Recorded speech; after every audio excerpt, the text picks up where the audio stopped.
Hi hello ಎಲ್ಲರಿಗೂ ಸಹ ಮತ್ತು ಕಲಿಕೆ ಚಾನಲ್ಗೆ ಸ್ವಾಗತ. ಸೊ ಆಲ್ರೆಡಿ ಟಿ ಪ್ರವೇಶ ಪತ್ರ ಪಡೆದಿರಂತ ಭಾವಿಸ್ಕೊಳ್ತೀನಿ. ಸೊ ಕೊನೆ ಹಂತದ ತಯಾರಿ ಆಗಿರ್ತದೆ ಇದು. ಸೊ ಈ ಕೊನೆ ಹಂತದ ತಯಾರಿಯಲ್ಲಿ ಏನೆಲ್ಲ ಓದಬೇಕಂತ ಸಾಕಷ್ಟು ಮಂದಿ ಗೊಂದಲ ಇರ್ತದೆ. ಸಾಕಷ್ಟು ಮಂದಿ ಹೊಸಬರು ಬರೀತಿರ್ತಾರೆ.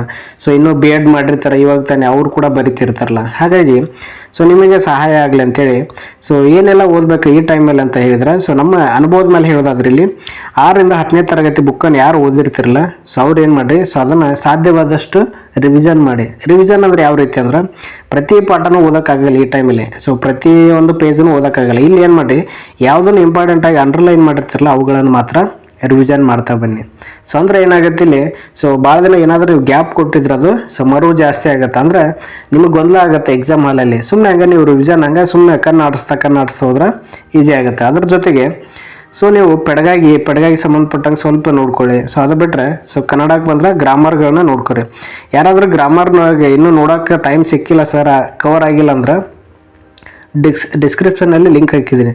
2022, 23, 24ರಲ್ಲಿ ನಡೆದಿರ್ತಕ್ಕಂಥ ಎಲ್ಲ ಪ್ರಶ್ನೆ ಪತ್ರಿಕೆಯನ್ನು ಡಿಟೇಲ್ ಆಗಿ ಎಕ್ಸ್ಪ್ಲೇನ್ ಮಾಡಿದ್ವಿ. ಸೊ ಅಷ್ಟು ಓದಿದ್ರೆ ನಿಮಗೆ ಸಾಕಾಗುತ್ತೆ. ಯಾಕಂದರೆ ವರ್ಣಮಾಲೆಯಿಂದ ಹಿಡಿದು ನಾವಿಲ್ಲಿ ಛಂದಸ್ಸುವರೆಗೂ ಕೂಡ ಕವರ್ ಮಾಡಿದ್ದೀನಿ. ಆ ವಿಡಿಯೋವನ್ನು ಕೂಡ ನೋಡ್ತಾ ಬನ್ನಿ.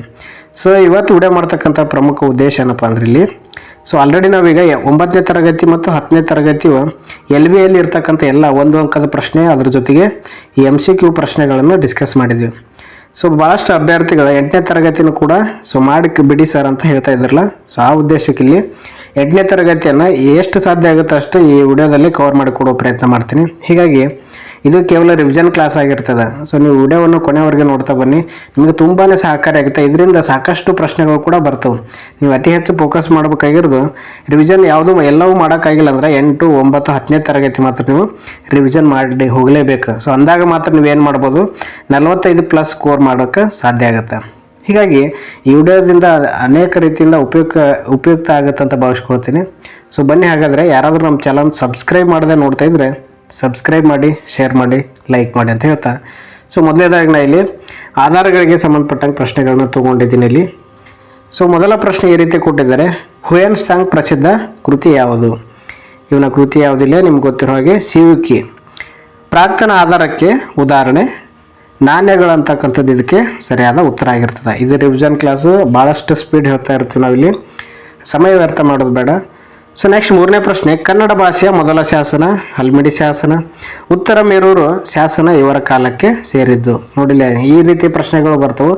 ಉತ್ತರ ಮೇರೂರು ಶಾಸನ ಯಾರ ಕಾಲಕ್ಕೆ ಸೇರಿದ್ದು ಅಂದ್ರೆ ಇದು ಚೋಳರ ಕಾಲಕ್ಕೆ. ಇದು ಯಾವುದ್ರ ಕುರಿತು ಹೇಳ್ತಂದ್ರೆ ಗ್ರಾಮಾಡಳಿತ ಕುರಿತು ಹೇಳುತ್ತೆ. ಯಾವುದ್ರ ಕುರಿತು? ಗ್ರಾಮಾಡಳಿತ ಕುರಿತು ಹೇಳ್ತಾ ಬರ್ತದೆ. ಇಂಥವನ್ನೆಲ್ಲ ಗಮನಿಸ್ರಿ.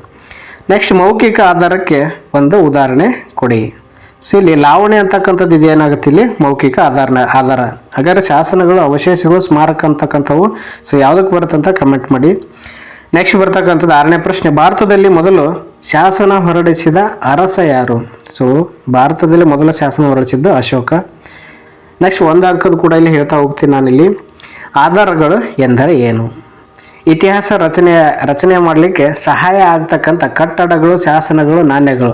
ಸೊ ಅದ್ರ ಜೊತೆಗೆ ಕೃತಿಗಳು, ಅವಶೇಷಗಳು ಏನು ಕಂಡು ಬರ್ತಾವಲ್ಲ, ಸೊ ಅವುಗಳಿಗೆ ಆಧಾರ ಅಂತ ಕರೀತಾರೆ. ಹಾಗಾದರೆ ಚಾಂದ್ ಬರ್ದಾಯಿ ಅವರ ಬರೆದಿರ್ತಕ್ಕಂಥ ಕೃತಿ ಯಾವುದಂದ್ರೆ ಪೃಥ್ವಿರಾಜ ರುಸು ಅಂತಕ್ಕಂಥದ್ದು ಇದಕ್ಕೆ ಸರಿಯಾದ ಉತ್ತರ ಆಗಿರ್ತದೆ. ಶ್ರೀ ವಿಜಯನಿಗೆ ಆಶ್ರಯ ನೀಡಿದ್ದ ಅರಸ ಯಾರು? ಸೊ ಇಲ್ಲಿ ಅಮೋಘ ವರ್ಷ ಅಂತಕ್ಕಂಥದ್ದು ಸರಿಯಾದ ಉತ್ತರ ಆಗುತ್ತೆ. ಯಾರಿಲ್ಲಿ? ಅಮೋಘ ವರ್ಷ. ಸಿಲೋನಿನ 2 ಪ್ರಸಿದ್ಧ ಕಾವ್ಯಗಳು ಅಥವಾ ಕೃತಿಗಳು ಯಾವುವು? ಸೊ ಇದು ಲಾಸ್ಟ್ ಟೈಮ್ TETಯಲ್ಲಿ ಆಗಿರ್ತಕ್ಕಂಥ ಪ್ರಶ್ನೆ ಆಗಿರ್ತದೆ. ನಿಮಗೆಲ್ಲರಿಗೂ ಗೊತ್ತಿರೋ ಹಾಗೆ ಸೊ ಸಿಲೋನಿನ 2 ಪ್ರಸಿದ್ಧ ಕೃತಿಗಳು ಅಂತ ಕೇಳಿದ್ದಾರೆ. ಸೊ ಹೀಗಾಗಿ ಇದಕ್ಕೆ ಸರಿಯಾದ ಉತ್ತರ ದೀಪವಂಶ, ಮಹಾವಂಶ ಅಂತಕ್ಕಂಥದ್ದು. ಒಂದು ಯಾವುದು ದೀಪವಂಶ, ಇನ್ನೊಂದು ಮಹಾವಂಶ. ನಾಣ್ಯಶಾಸ್ತ್ರ ಎಂದರೆ ಏನು?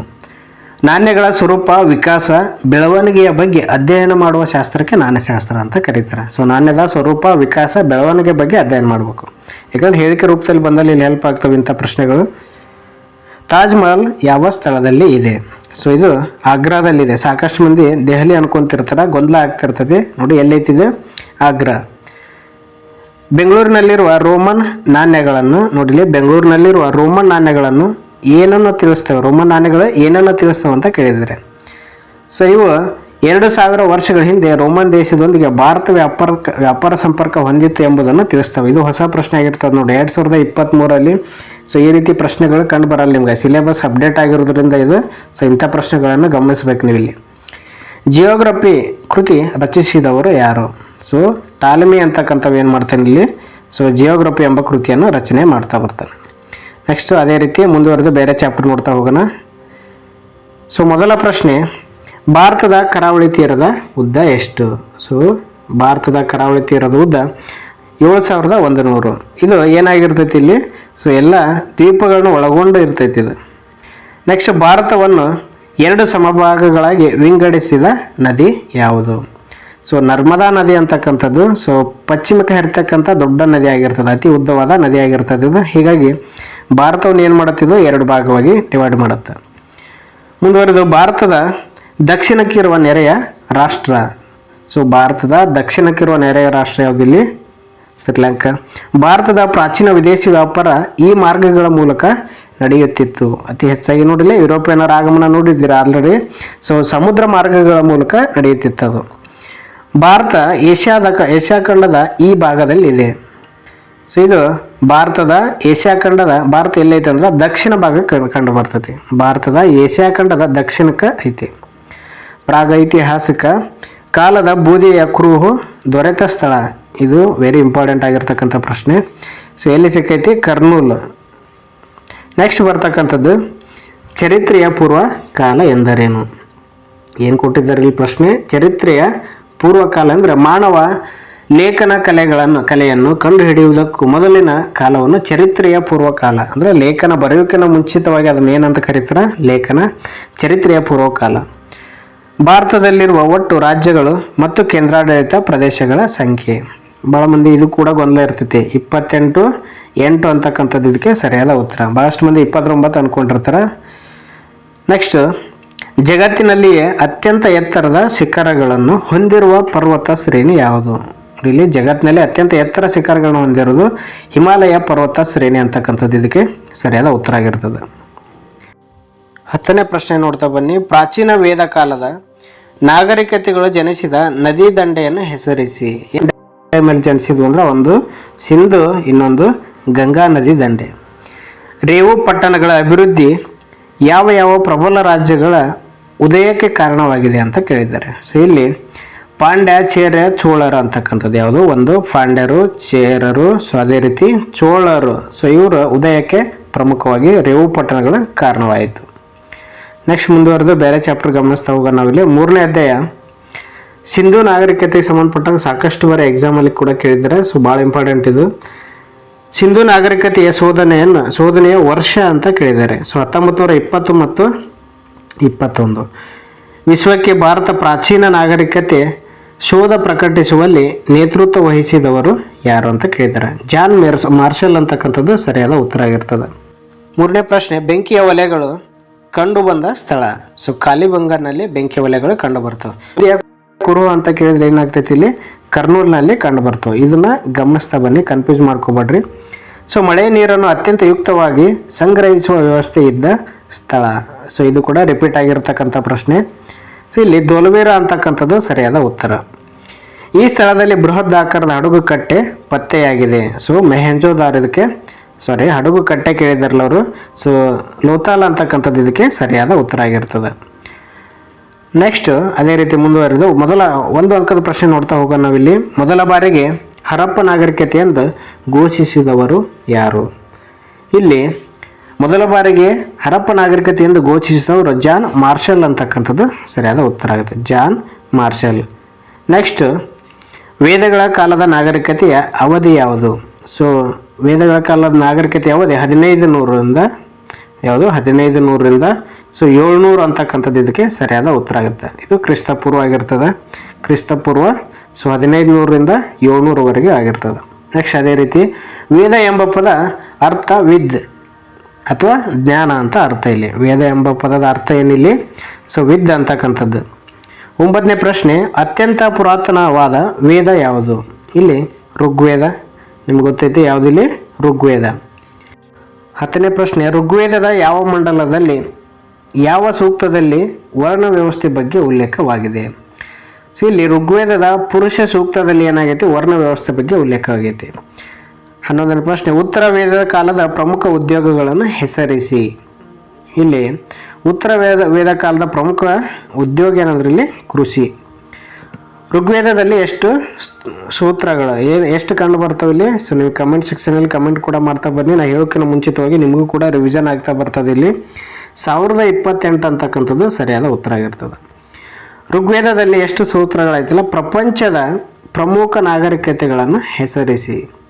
ಸೊ ಇಲ್ಲಿ ಈಜಿಪ್ಟ್ ನಾಗರಿಕತೆ, ಮೆಸೊಪೊಟೋಮಿಯಾ ನಾಗರಿಕತೆ ಅಂತಕ್ಕಂಥದ್ದು ಸರಿಯಾದ ಉತ್ತರ ಆಗುತ್ತೆ. ಇಲ್ಲಿ ಏನು ಕೇಳಿದಾರೆ, ಪ್ರಪಂಚದ ಅಂತ ಕೇಳಿದ್ದಾರೆ. ಹಾಗಾಗಿ ಈಜಿಪ್ಟ್ ಹಾಗೂ ಮೆಸೊಪೊಟೋಮಿಯಾ. ಸರಸ್ವತಿ ನದಿಯು ಏನೆಂದು ಕರೆಯಲ್ಪಡುತ್ತಿದೆ? ಸೊ ಇಲ್ಲಿ ಗುಪ್ತಗಾಮಿನಿ ಎಂದು ಕರೆಯಲ್ಪಡುತ್ತಿದೆ. ಭಾಳಷ್ಟು ಇಂಪಾರ್ಟೆಂಟ್ ಇದು, ಇಂಥ ಪದಗಳನ್ನು ಕೇಳಿರೋದೇ ಇಲ್ಲ. ಏನಂತ ಕರೀತಾರೆ? ಗುಪ್ತಗಾಮಿನಿ ಅಂತಕ್ಕಂಥದ್ದು ಸರಿಯಾದ ಉತ್ತರ. ಸಿಂಧು ಸರಸ್ವತಿ ನಾಗರಿಕತೆಯ ಕುರುಹುಗಳು ಹೆಚ್ಚಾಗಿ ಯಾವ ನೆಲೆಯಲ್ಲಿ ಕಂಡು ಬಂದಿವೆ? ಸೊ ಇಲ್ಲಿ ಸಿಂಧು ಸರಸ್ವತಿ ನಾಗರಿಕತೆ ಕುರುಹುಗಳು ಹೆಚ್ಚಾಗಿ ಸಿಂಧ್ ಹಾಗೂ ಪಂಜಾಬ್ ಪ್ರಾಂತ್ಯ. ನೋಡಿ ನೆನ್ಪಿಟ್ಕೋರಿ, ಯಾವುದು? ಒಂದು ಸಿಂಧ್, ಸೊ ಇನ್ನೊಂದು ಪಂಜಾಬ್ ಪ್ರಾಂತ್ಯ ಅಂತಕ್ಕಂತೇಳಿ. ಮುಂದುವರೆದು ನೆಕ್ಸ್ಟ್ ಅದೇ ರೀತಿ ಅಧ್ಯಾಯ 4, ಜಗತ್ತಿನ ಕೆಲವು ಪ್ರಮುಖ ನಾಗರಿಕತೆಗಳು. ಸೊ ಇಲ್ಲಿ ಜಗತ್ತಿನ ಪ್ರಮುಖ ನಾಗರಿಕತೆಗಳು ಅಂದ್ರೆ ಸಮಕಾಲ ನಾಗರಿಕತೆ ಯಾವ್ಯಾವ ಅಂತಲೂ ಕೂಡ ಪ್ರಶ್ನೆ ಬರ್ತಿರ್ತವೆ. ಸೊ ಹಂಗಾಗಿ ಸೂಕ್ಷ್ಮವಾಗಿ ಗಮನಿಸ್ತಾ ಹೋಗ್ಬೇಕಿಲ್ಲಿ.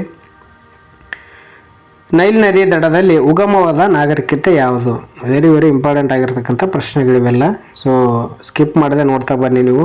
ನೈಲ್ ನದಿ ದಡದಲ್ಲಿ ಉಗಮವಾದ ನಾಗರಿಕತೆ ಯಾವುದು? ಈಜಿಪ್ಟ್ ನಾಗರಿಕತೆ ಸರಿಯಾದ ಉತ್ತರ. ಶಾಲಿವಾಹನ ಶಕ ಪೂರ್ವ 4ನೇ ಶತಮಾನದಲ್ಲಿ ಪರ್ಷಿಯಾ ಪರ್ಷಿಯಾವನ್ನು ಯಾರು ವಶಪಡಿಸಿಕೊಂಡ್ರು ಅಂತ ಕೇಳಿದ್ದಾರೆ. ಈ ಪರ್ಷಿಯಾವನ್ನು ವಶಪಡಿಸಿಕೊಂಡವರು ಅಲೆಕ್ಸಾಂಡರ್. ಮೆಸೊಪೊಟೋಮಿಯಾದ ಮೊಟ್ಟ ಮೊದಲ ಬರವಣಿಗೆಯನ್ನು ಅಭಿವೃದ್ಧಿಪಡಿಸಿದವರು ಯಾರು? ಅಭಿವೃದ್ಧಿಪಡಿಸಿದ್ರು? ಸುಮೇರಿಯನ್ನರು. ಬ್ಯಾಬಿಲೋನಿನ ತೂಗು ಉದ್ಯಾನವನವನ್ನು ನಿರ್ಮಿಸಿದ ಅರಸ ಯಾರು? ಸೊ ನೆಬೂಕಡ್ನೆಜರ್ ಅಂತಕ್ಕಂಥದ್ದು ಸರಿಯಾದ ಉತ್ತರ. ಹವಾಂಗೋ ನದಿ ಈ ದೇಶದಲ್ಲಿ ಹರಿಯುತ್ತದೆ. ನಿಮ್ಗೆ ಗೊತ್ತು, ಚೀನಾ ಅಂತಕ್ಕಂಥದ್ದು. ಚೀನಾದ ಮಹಾಗೋಡೆಯ ಉದ್ದ 5000 ಕಿಲೋಮೀಟರ್. ನೋಡಿ ಎಕ್ಸಾಮಲ್ಲಿ ಗೊಂದಲ ಹಾಕಿರ್ತೈತೆ. 500 ಮೀಟ್ರ್, 5000 ಮೀಟ್ರ್, 6000 ಮೀಟ್ರ್ ಅಂತ ಕೊಟ್ಬಿಡ್ತಾರೆ ಇಲ್ಲಿ. ಸೊ 5000 ಕಿಲೋಮೀಟರ್ ಅಂತಕ್ಕಂಥದ್ದು ಸರಿಯಾದ ಉತ್ತರ. ಇಂಕನ್ನರ ಆರಾಧ್ಯ ದೈವ ಯಾವುದು? ಸೊ ಇದು ಹೊಸ ಅಧ್ಯಾಯದಿಂದ ಬಂದಿರತಕ್ಕಂಥದ್ದು, ಸೂರ್ಯ ಅಂತಕ್ಕಂಥದ್ದು. ಹೀರೋಗ್ಲಾಫಿಕ್ಸ್ ಇವರಿಗೆ ಸೇರಿದ ಬರವಣಿಗೆಯಾಗಿದೆ. ಈಜಿಪ್ತರಿಗೆ ಸೇರಿರ್ತಕ್ಕಂಥ ಬರವಣಿಗೆ ಯಾವುದಂತಲೂ ಕೂಡ ಪ್ರಶ್ನೆ ಬಂದರೆ ಹೀರೋಗ್ಲಾಫಿಕ್ಸ್ ಅಂತಕ್ಕಂಥೇಳಿ. 1 ಅಂಕದ ಪ್ರಶ್ನೆ ನೋಡ್ತಾ ಬನ್ನಿ. ರೋಮನ್ನರ ಭಾಷೆಯನ್ನು ಹೆಸರಿಸಿ. ರೋಮನ್ನರ ಭಾಷೆ ಯಾವುದು? ಲ್ಯಾಟಿನ್.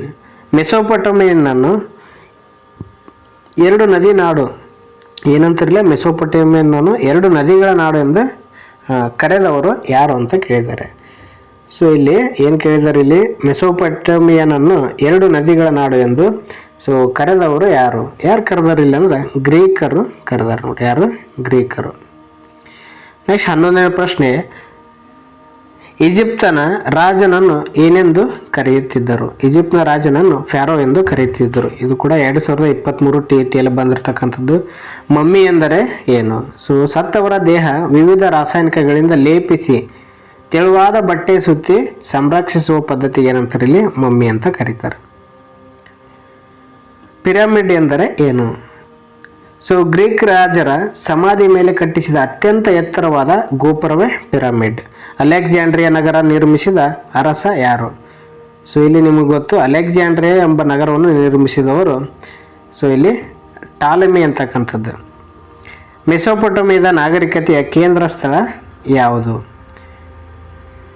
ಇಲ್ಲಿ ಮೆಸೊಪೊಟೋಮಿಯಾದ ನಾಗರಿಕತೆಯ ಕೇಂದ್ರ ಸ್ಥಳ ಯೂಫ್ರೆಟಿಸ್ ಮತ್ತು ಟೈಗ್ರಿಸ್. ಸುಮೇರಿಯನ್ನರ ಆರಾಧನಾ ಸ್ಥಳಗಳನ್ನು ಏನೆಂದು ಕರೆಯುತ್ತಿದ್ದರು? ಸೊ ಇಲ್ಲಿ ಜಿಗ್ಗುರಾತ್ ಅಂತ ಕರೀತಿದ್ರು. ಏನಂತಿದ್ರು ಇಲ್ಲಿ? ಸೊ ಜಿಗ್ಗುರಾತ್. ಇದು ನೆನ್ಪಿಟ್ಕೋರಿ, ಇದು ಕೂಡ ಭಾಳಷ್ಟು ಇಂಪಾರ್ಟೆಂಟು. ಸೊ ಬ್ಯಾಬಿಲೋನಿಯನ್ನರ ಪ್ರಸಿದ್ಧ ದೊರೆ ಯಾರು? ಸೊ ಇಲ್ಲಿ ನೆಬೂಕಡ್ನೆಜರ್ ಅಂತಕ್ಕಂಥದ್ದು ಏನು ತೂಗು ಉದ್ಯಾನವನ್ನು ಇದು ಮಾಡಿರ್ತಾರಲ್ಲ, ಅವನೇ ಇಲ್ಲಿ ಪ್ರಸಿದ್ಧ ದೊರೆ ಆಗಿರ್ತಾನೆ. ಸೊ ಅದೇ ರೀತಿ ಚೀನಾದ ನಾಗರಿಕತೆಯ ಪ್ರಥಮ ರಾಜಮನೆತನ ಯಾವುದು? ಇಲ್ಲಿ ಶಾಂಗ್ ಅಂತಕ್ಕಂತೇಳಿ. ಯಾಕಂದ್ರೆ ಚೌ ಅಂತಲೂ ಬರ್ತೈತಿ ಇಲ್ಲಿ. ಅದೇ ರೀತಿ ಬೇರೆ ಬೇರೆ ಮನೆತನಗಳು ಬರ್ತವೆ ಇಲ್ಲಿ. ಹಾಗಾಗಿ ನೀವು ಇದು ಕೂಡ ಗೊತ್ತಿರಲಿ, ಶಾಂಗ್ ಮನೆತನ ಚೀನಾದ ಮೊದಲ ಮನೆತನ. ನೆಕ್ಸ್ಟ್ ಮುಂದುವರಿದು 5ನೇ ಅಧ್ಯಾಯ ನೋಡ್ತಾ ಹೋಗೋಣ ನಾವಿಲ್ಲಿ. ಮೊದಲ ಪ್ರಶ್ನೆ, ಗೌತಮ್ ಬುದ್ಧನ ತತ್ವಗಳು ಜನಪ್ರಿಯವಾಗಲು ಕಾರಣವಾಗಿರುವ ಪ್ರಮುಖ ಅಂಶ ಯಾವುದು ಅಂತ ಕೇಳಿದ್ದಾರೆ.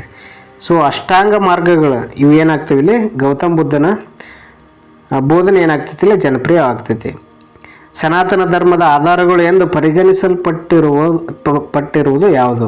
ನೋಡಿಲ್ಲ, ಸನಾತನ ಧರ್ಮದ ಆಧಾರಗಳು ಎಂದು ಪರಿಗಣಿಸಲ್ಪಟ್ಟಿರುವುದು ಯಾವುದು ಅಂತ ಕೇಳಿದ್ದಾರೆ. ಸೊ ಹೀಗಾಗಿ ದರ್ಶನಗಳು ಅಂತಕ್ಕಂಥದ್ದು ಸರಿಯಾದ ಉತ್ತರ ಆಗಿರ್ತದೆ. ಹಿಂದೂ ಧರ್ಮವನ್ನು ಸನಾತನ ಧರ್ಮವೆಂದು ಕರೆಯಲಾಗಿದೆ, ಕಾರಣ ಏನಂತ ಕೇಳಿದ್ದಾರೆ. ಸೊ ಇಲ್ಲಿ ಪ್ರಾಚೀನ ಕಾಲದಿಂದಲೂ ಆಚರಣೆಯಲ್ಲಿದೆ. ಏನಾಗೈತಿದು, ಪ್ರಾಚೀನ ಕಾಲದಿಂದ ಆಚರಣೆ ಆಗೋದ್ರಿಂದ ಇದನ್ನು ಸನಾತನ ಧರ್ಮ ಅಂತ ಕರಿತಾ ಬರ್ತಾರೆ. ಸೊ ಒಂದು ಅಂಕದ ಪ್ರಶ್ನೆ ಕೂಡ ನೋಡ್ತಾ ಬನ್ನಿ. ಪ್ರವಾಸಕ್ಕೆಂದು ಶ್ರವಣಬೆಳಗೊಳಕ್ಕೆ ಹೋದಾಗ ನೀವು ನೋಡಿದ ಬಿಳಿ ಉಡುಪು ಧರಿಸಿದ ಜೈನ ಮುನಿಗಳು. ಸೊ ಯಾರಾಗ್ತಾರೆ ಇಲ್ಲಿ ಬಿಳಿ ಉಡುಪು ಧರಿಸಿದವ್ರು ಯಾರಂತ ಕೇಳ್ತಾರೆ? ಶ್ವೇತಾಂಬರದ, ಜೈನ ಧರ್ಮದಲ್ಲಿ ಶ್ವೇತಾಂಬರ ದ್ವಿಗಂಬರ ಅಂತ ಬರ್ತಾವಲ್ಲ. ಸೊ ಹಂಗಾಗಿ ಗಮನಿಸಿರೋದಕ್ಕೆ ಏನಂತ ಕರೀತಾರೆ? ಶ್ವೇತಾಂಬರ ಅಂತ ಕರೀತಾರೆ. ನೆಕ್ಸ್ಟ್ ಮುಂದುವರೆದು, ಸ್ಮೃತಿ ಎಂದರೆ ಏನು? ಸೊ ನಿಮ್ಗೆ ಗೊತ್ತು ಸ್ಮೃತಿ ಅಂದರೆ ಏನಿಲ್ಲಿ? ಸೊ ನೆನಪು ಅಂತ ಕರೀತಾರೆ. ವೇದೋತ್ತರ ಕಾಲದಲ್ಲಿ ರಚನೆಗಳು ಹಾಗೂ ವೇದೋಪನಿಷತ್ತುಗಳನ್ನು ನೆನಪಿಸಿಕೊಳ್ಳುವುದನ್ನು ಸ್ಮೃತಿ ಅಂತ ಕರೀತಾರೆ. ಇದ್ರ ಪ್ರಕಾರ ನೀವು ಸೈಕಾಲಜಿಕಲ್ಲಿ ಬೇರೆ ಇದು, ಆದರೆ ಇಲ್ಲಿ ಏನು ಹೇಳ್ತಾರೆ? ಸ್ಮೃತಿ ಅಂದರೆ ನೆನಪು ಕರೆ. ಆದರೆ ಇದರಲ್ಲಿ ವೇದೋತ್ತರ ಕಾಲದ ರಚನೆಗಳು ಮತ್ತು ವೇದ ಉಪನಿಷತ್ತುಗಳನ್ನು ನೆನಪಿಸಿಕೊಳ್ಳುವುದನ್ನು ಸ್ಮೃತಿ ಅಂತ ಕರೀತಾರೆ ಇಲ್ಲಿ. ಸೊ ಮುಂದುವರೆದೀಗ ಅದೇ ರೀತಿ ಮೊದಲ 7ನೇ ಅಧ್ಯಾಯ ನೋಡ್ತಾ ಹೋಗೋಣ, ರಾಜ್ಯಶಾಸ್ತ್ರದ. ಸೊ ಮೊದಲ ಅಧ್ಯಾಯ ಆಗಿರ್ತದೆ ಇದು. ಮೊದಲ ಪ್ರಶ್ನೆ, ರಾಜ್ಯಶಾಸ್ತ್ರದ ಪಿತಾಮಹ ನಿಮಗೆ ಗೊತ್ತೆಲ್ಲರಿಗೆ ಅರಿಸ್ಟಾಟಲ್. ಅದೇ ರೀತಿ 2ನೇ ಪ್ರಶ್ನೆ, ರಿಪಬ್ಲಿಕ್ ಕೃತಿ ಕರ್ತೃ ಯಾರು? ಸೊ ಪ್ಲೇಟೋ ಅಂತಕ್ಕಂಥ ಕೃತಿಗಳಿಗೆ ಸಂಬಂಧಪಟ್ಟಂಗೆ ಒಂದು ಕ್ವಶನ್ ಇರ್ತದೆ. ಕೌಟಿಲ್ಯ ರಚಿಸಿದ ಕೃತಿ ಯಾವುದು? ಕೌಟಿಲ್ಯ ರಚಿಸಿದ್ದು ಅರ್ಥಶಾಸ್ತ್ರ ಅಂತಕ್ಕಂತೇಳಿ. ಪಾಲಿಟಿಕ್ಸ್ ಎಂಬ ಪದವನ್ನು ಮೂಲ ಹೇಳಬೇಕಿಲ್ಲ. ಏನು ಕೇಳಿದ್ದಾರೆ ಇಲ್ಲಿ ಪ್ರಶ್ನೆ? ಪಾಲಿಟಿಕ್ಸ್ ಎಂಬ ಪದದ ಮೂಲವನ್ನು ತಿಳಿಸಿ ಅಂತ ಕೇಳಿದ್ದಾರೆ. ಸೊ ಇದು ಪದದ ಮೂಲ ಏನಿಲ್ಲಿ? ಸೊ ಇದು ಕೇಳಿರ್ತಕ್ಕಂಥ ಪ್ರಶ್ನೆ ಪೊಲೀಸ್ ಅಂತಕ್ಕಂಥದ್ದು. ಸೊ ಯಾವುದಿಲ್ಲಿ? ಪೊಲೀಸ್. ಸೊ ಇಲ್ಲಿ ರಾಜ್ಯಶಾಸ್ತ್ರಕ್ಕೆ ಸ್ವತಂತ್ರ ಅಧ್ಯಯನದ ಸ್ಥಾನಮಾನ ಕೊಟ್ಟವರು ಯಾರು? ಗ್ರೀಕರು ಅಂತಕ್ಕಂಥದ್ದು ಸರಿಯಾದ ಉತ್ತರ. ಯಾರು? ಗ್ರೀಕರು. ರಾಜ್ಯಶಾಸ್ತ್ರ ಎಂದರೆ ಏನು? ರಾಜ್ಯ ಮತ್ತು ಮಾನವನ ರಾಜಕೀಯ ಚಟುವಟಿಕೆಗಳ ಕುರಿತು ಅಧ್ಯಯನ ಮಾಡೋದೇ ರಾಜ್ಯಶಾಸ್ತ್ರ. 7ನೇ ಪಾಯಿಂಟ್. ಸೊ ಅರಿಸ್ಟಾಟಲ್ ರವರನ್ನು ರಾಜ್ಯಶಾಸ್ತ್ರದ ಪಿತಾಮಹ ಎಂದು ಕರೆಯುತ್ತಾರೆ, ಏಕೆ? ಸೊ ಇಲ್ಲಿ ರಾಜ್ಯಶಾಸ್ತ್ರ ಅಧ್ಯಯನವನ್ನು ಕ್ರಮಬದ್ಧವಾಗಿ ರಾಜ್ಯಶಾಸ್ತ್ರಕ್ಕೆ ತಳಪಾಯ ಹಾಕಿದ ಪ್ರಥಮ ಚಿಂತಕ. ಹೀಗಾಗಿ ಇವ್ರನ್ನ ಏನಂತ ಕರೀತಾರೆ? ರಾಜ್ಯಶಾಸ್ತ್ರದ ಪಿತಾಮಹ ಅಂತ ಕರಿತಾ ಬರ್ತಾರೆ. 8ನೇ ಅಧ್ಯಾಯ ನೋಡ್ತಾ ಬನ್ನಿ ನೀವು ಇಲ್ಲಿ. ಸೊ ಪೌರತ್ವ ಕಾಯ್ದೆ ಜಾರಿಗೆ ಬಂದ ವರ್ಷ. ಇದು ಕೂಡ ಟಿಇಟಿಯಲ್ಲಿ ಹಿಂದಕ್ಕೆ ಇರತಕ್ಕಂಥ ಪ್ರಶ್ನೆ ಆಗಿರ್ತದೆ ಇದು. ಸೊ ಪೌರತ್ವ ಕಾಯ್ದೆ ಜಾರಿಗೆ ಬಂದ ವರ್ಷ 1955. ತಾತ್ಕಾಲಿಕವಾಗಿ ಬೇರೊಂದು ದೇಶದಲ್ಲಿ ನೆಲೆಸಿದವರು ಏನಂತ ಕರೀತಾರೆ ಇಲ್ಲಿ? ನೋಡಿಲ್ಲ, ತಾತ್ಕಾಲಿಕವಾಗಿ ಬೇರೊಂದು ದೇಶದಲ್ಲಿ ನೆಲೆಸಿದವರು ಅಂತ ಕೇಳಿದ್ದಾರೆ. ಸೊ ಇಂಥ ಪಾಯಿಂಟನ್ನು ಗಮನಿಸ್ತಾ ಬನ್ನಿ ನೀವು ಇಲ್ಲಿ. ವಿದೇಶಿಯರು ಅಂತ ಕರೀತಾರೆ ಇಲ್ಲಿ, ತಾತ್ಕಾಲಿಕವಾಗಿ ಬೇರೊಂದು ದೇಶದಲ್ಲಿ ನೆಲೆಸಿದವರು. ನೆಕ್ಸ್ಟ್, ಮೂಲಭೂತ ಕರ್ತವ್ಯಗಳಿಗೆ ಸಂಬಂಧಿಸಿದ ಸಂವಿಧಾನದ ಪರಿಚ್ಛೇದ ಯಾವುದು? ಮೂಲಭೂತ ಕರ್ತವ್ಯಗಳಿಗೆ ಕೇಳಿದಾರಲ್ಲ 51A ಅಂತಕ್ಕಂಥದ್ದು. ಇದು ಶಿಕ್ಷಣದ ಬಗ್ಗೆ ಹೇಳ್ತದೆ. ಅದೇ ರೀತಿ ಮೂಲಭೂತ ಕರ್ತವ್ಯಗಳಿಗೆ ಕೇಳಿದಾರಲ್ಲ 51A ಅಲ್ಲಿ ಕಂಡು ಬರ್ತವೆ. ಎಷ್ಟದು ಮೂಲಭೂತ ಹಕ್ಕುಗಳು ಅಂತ ಕೇಳಿದ್ರಿ ಇಲ್ಲಿ? ಸೊ 11. ಸೊ ಕಾನೂನು ಬಾಹಿರವಾಗಿ ಭಾರತದ ಪೌರತ್ವವನ್ನು ಪಡೆದವರು ಈ ವಿಧಾನದ ಮೂಲಕ ಪೌರತ್ವವನ್ನು ಕಳೆದುಕೊಳ್ಳುತ್ತಾರೆ. ಸೊ ಇಲ್ಲಿ ಏನು ಮಾಡ್ತಾರೆ? ಸೊ ಅಂತ್ಯಗೊಳಿಸ್ತಾರೆ ಇಲ್ಲಿ. ದ್ವಿಪೌರತ್ವ ಜಾರಿಯಲ್ಲಿರುವ ರಾಷ್ಟ್ರಕ್ಕೆ ಉತ್ತಮ ಉದಾಹರಣೆ ಯಾವುದು ಅಂತ ಕೇಳಿದರೆ, ದ್ವಿಪೌರತ್ವ ಅಂದ್ರೆ ರಾಜ್ಯದಲ್ಲೂ ಪೌರತ್ವ ಇರಬೇಕು, ಸೊ ಅದೇ ರೀತಿ ರಾಷ್ಟ್ರದಲ್ಲೂ ಪೌರತ್ವವನ್ನು ಪಡಿಬೇಕು. ಅಂಥದಕ್ಕೆ ಪ್ರಮುಖ ಉದಾಹರಣೆ ಯಾವುದಿಲ್ಲಿ? ಅಮೇರಿಕ. ನಮ್ಮದು ಯಾವುದಕ್ಕೆ ಉದಾಹರಣೆ ಆಗ್ತದೆ ಅಂತ ನೀವೇನು ಮಾಡಿ ಕಮೆಂಟ್ ಸೆಕ್ಷನಲ್ಲಿ ಕಮೆಂಟ್ ಮಾಡಿ. 6ನೇ ಪ್ರಶ್ನೆ, ಜ್ಯೋತಿ 1982ರಲ್ಲಿ ಕರ್ನಾಟಕದಲ್ಲಿ ಜನಿಸಿರುತ್ತಾರೆ. ಅವಳ ತಂದೆ ಭಾರತೀಯ, ತಾಯಿ ಅಮೆರಿಕದವರು. ಜ್ಯೋತಿ ವಿಧಾನದ ಮೂಲಕ ಭಾರತೀಯ ಪೌರತ್ವವನ್ನು ಪಡೆಯಬಹುದಾಗಿದೆ. ಯಾವುದ್ರ ಮೂಲಕ ಪಡಿತಾರೆ? ಹಾಗಾದರೆ ನಿಮಗೆ ಸಿಂಪಲ್ ಇರ್ತಕ್ಕಂಥದ್ದು ರಕ್ತ ಸಂಬಂಧದ ಮೂಲಕ ಪಡಿತಾ ಬರ್ತಾರೆ. ಭಾರತ ತನ್ನ ಪೌರರಿಗೆ ಯಾವ ವಿಧದ ಪೌರತ್ವವನ್ನು ನೀಡಿದೆ? ಸೊ ಇಲ್ಲಿ ಆಲ್ರೆಡಿ ನಿಮಗೆ ಕ್ವಶನ್ಗೆ ಉತ್ತರ ಸಿಗ್ತಾ ಅನ್ಕೊತೀನಿ. ಯಾವುದು? ಏಕ ಪೌರತ್ವ. ಭಾರತದ ಪೌರತ್ವ ಪಡೆಯುವ ಯಾವುದಾದರೂ ಒಂದು ವಿಧಾನವನ್ನು ತಿಳಿಸಿ. ಜನ್ಮದತ್ವ ಪೌರತ್ವ ನಿಮಗಿಲ್ಲಿ ಸಿಂಪಲ್ ಆಗಿ ಹೇಳ್ಬೋದು.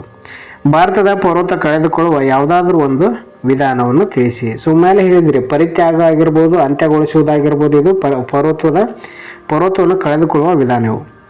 ಆಸ್ತಿ ಸಂಪಾದನೆಯ ಮೂಲಕ ಪೌರತ್ವ ನೀಡುವ ನೀತಿ ಹೊಂದಿರುವ ದೇಶ ಯಾವುದು? ಇಲ್ಲಿ ಮೆಕ್ಸಿಕೋದಲ್ಲಿ ಆಸ್ತಿ ಸಂಪಾದನೆ ಮೂಲಕ ಪೌರತ್ವ ನೀಡುವ ನೀತಿಯನ್ನು ಹೊಂದಾರ. ಅಲ್ಲೇನಾದ್ರೂ ಆಸ್ತಿ ಖರೀದಿ ಮಾಡಿದ್ರೆ ಅಲ್ಲಿನ ಪೌರತ್ವ ಕೂಡ ನಿಮ್ಗೆ ಏನು ಮಾಡ್ತಾರೆ, ಕೊಡ್ತಾರೆ. ಯಾವುದಿಲ್ಲಿ? ಇದಕ್ಕೆ ಸರಿಯಾದ ಉತ್ತರ ಮೆಕ್ಸಿಕೋ ಅಂತಕ್ಕಂತೇಳಿ. ನೆಕ್ಸ್ಟ್ ಮುಂದುವರೆದು ನೋಡ್ತಾ ಹೋಗೋಣ ನಾವು ಅದೇ ರೀತಿ ಸಮಾಜಶಾಸ್ತ್ರಕ್ಕೆ ಸಂಬಂಧಪಟ್ಟಂಗೆ. ಸೊ ಪ್ರಶ್ನೆಗಳು ಈ ರೀತಿ ಕೊಟ್ಟಿದ್ದಾರೆ. ಸೊ ಮೊದಲ ಪ್ರಶ್ನೆ, ಸಮಾಜಶಾಸ್ತ್ರದ ಪಿತಾಮಹ ಯಾರು? ಸೊ ಇಲ್ಲಿ ಆಗಸ್ಟ್ ಕಾಮ್ಟೆ ಅಂತಕ್ಕಂಥದ್ದು ಸರಿಯಾದ ಉತ್ತರ. ಭಾರತದಲ್ಲಿ ಮೊದಲ ಬಾರಿಗೆ ಸಮಾಜಶಾಸ್ತ್ರ ಪರಿಚಯಿಸಲ್ಪಟ್ಟ ವಿಶ್ವವಿದ್ಯಾಲಯ, ಇಲ್ಲಿಗೆ ಏನು ಕೇಳಿದರೆ ವಿಶ್ವವಿದ್ಯಾಲಯ ಕೇಳಿದ್ದಾರೆ. ಸೊ ಮುಂಬೈ ವಿಶ್ವವಿದ್ಯಾಲಯ ಅಂತಕ್ಕಂಥದ್ದು ಸರಿಯಾದ ಉತ್ತರ. ಔಪಚಾರಿಕ ಶಿಕ್ಷಣ ದೊರೆಯುವ ಸ್ಥಳ ಯಾವುದು? ಸೊ ಔಪಚಾರಿಕ ಶಿಕ್ಷಣ ದೊರೆಯೋದು ಅಂದರೆ ಶಾಲೆಯಲ್ಲಿ ಔಪಚಾರಿಕ ಶಿಕ್ಷಣ ದೊರೀತೈತಿ. ಸೊ ಮನೆಯಲ್ಲಿ ಕೊಡೋದು, ಆ ಕಡೆ ಸಮಾಜದಲ್ಲಿ ಕೊಡ್ತಕ್ಕಂಥ ಶಿಕ್ಷಣ ಯಾವುದು? ಅನೌಪಚಾರಿಕ. ಶಾಲೆಯಲ್ಲಿ ಸಿಗ್ತಕ್ಕಂಥದ್ದು ಔಪಚಾರಿಕ. ಕಾರ್ಲ್ ಮಾರ್ಕ್ಸ್ ಈ ದೇಶದ ತತ್ವಜ್ಞಾನಿ ಆಗಿದ್ದಾರೆ. ಸೊ ಇವರು ಕಾರ್ಲ್ ಮಾರ್ಕ್ಸ್ ಅಂತಕ್ಕಂಥವ್ರು ಜರ್ಮನಿ ತತ್ವಜ್ಞಾನಿ. ನೋಡಿ ಮತ್ತೆ ಜಪಾನ್ ಹಾಕುವಂಗಿಲ್ಲ, ಜರ್ಮನಿ ಅಂತಕ್ಕಂಥದ್ದು ಸರಿಯಾದ ಉತ್ತರ. ಸೋಷಿಯಾಲಜಿ ಪದದ ಉಗಮವನ್ನು ತಿಳಿಸಿ. ಇದು ಲ್ಯಾಟಿನ್ ಭಾಷೆಯ ಸೋಷಿಯಸ್ ಮತ್ತು ಗ್ರೀಕ್ ಭಾಷೆಯ ಲೋಗೋಸ್ ಎಂಬ ಪದಗಳಿಂದ ಉಗಮವಾಗೈತಿ. ಸೊ ಅದೇ ರೀತಿ ಸಮಾಜಶಾಸ್ತ್ರದ ಬಗ್ಗೆ ಆಗಸ್ಟ್ ಕಾಮ್ಟೆಯವರ ವ್ಯಾಖ್ಯಾನವನ್ನು ತಿಳಿಸಿ. ಸಾಮಾಜಿಕ ಕ್ರಮ ಹಾಗೂ ಪ್ರಗತಿ. ಇಷ್ಟ ಸಿಂಪಲ್ ನೆನ್ಪಿಟ್ಕೋರಿ. ಸಾಮಾಜಿಕ ಕ್ರಮ ಹಾಗೂ ಮತ್ತು ಪ್ರಗತಿ ಬಗ್ಗೆ ತಿಳಿಸ್ತಕ್ಕಂಥದ್ದು ಇವರು ವ್ಯಾಖ್ಯಾನ ಸಮಾಜಶಾಸ್ತ್ರದ ಬಗ್ಗೆ. ಸಾಮಾಜಿಕ ಕ್ರಮ ಮತ್ತು ಸಾಮಾಜಿಕ ಪ್ರಗತಿಗೆ ಸಂಬಂಧಿಸಿದ ವಿಷಯಗಳನ್ನು ಅಧ್ಯಯನ ಮಾಡುವ ವಿಜ್ಞಾನವೇ ಸಮಾಜಶಾಸ್ತ್ರ ಅಂತ ಹೇಳಿದ್ದಾರೆ.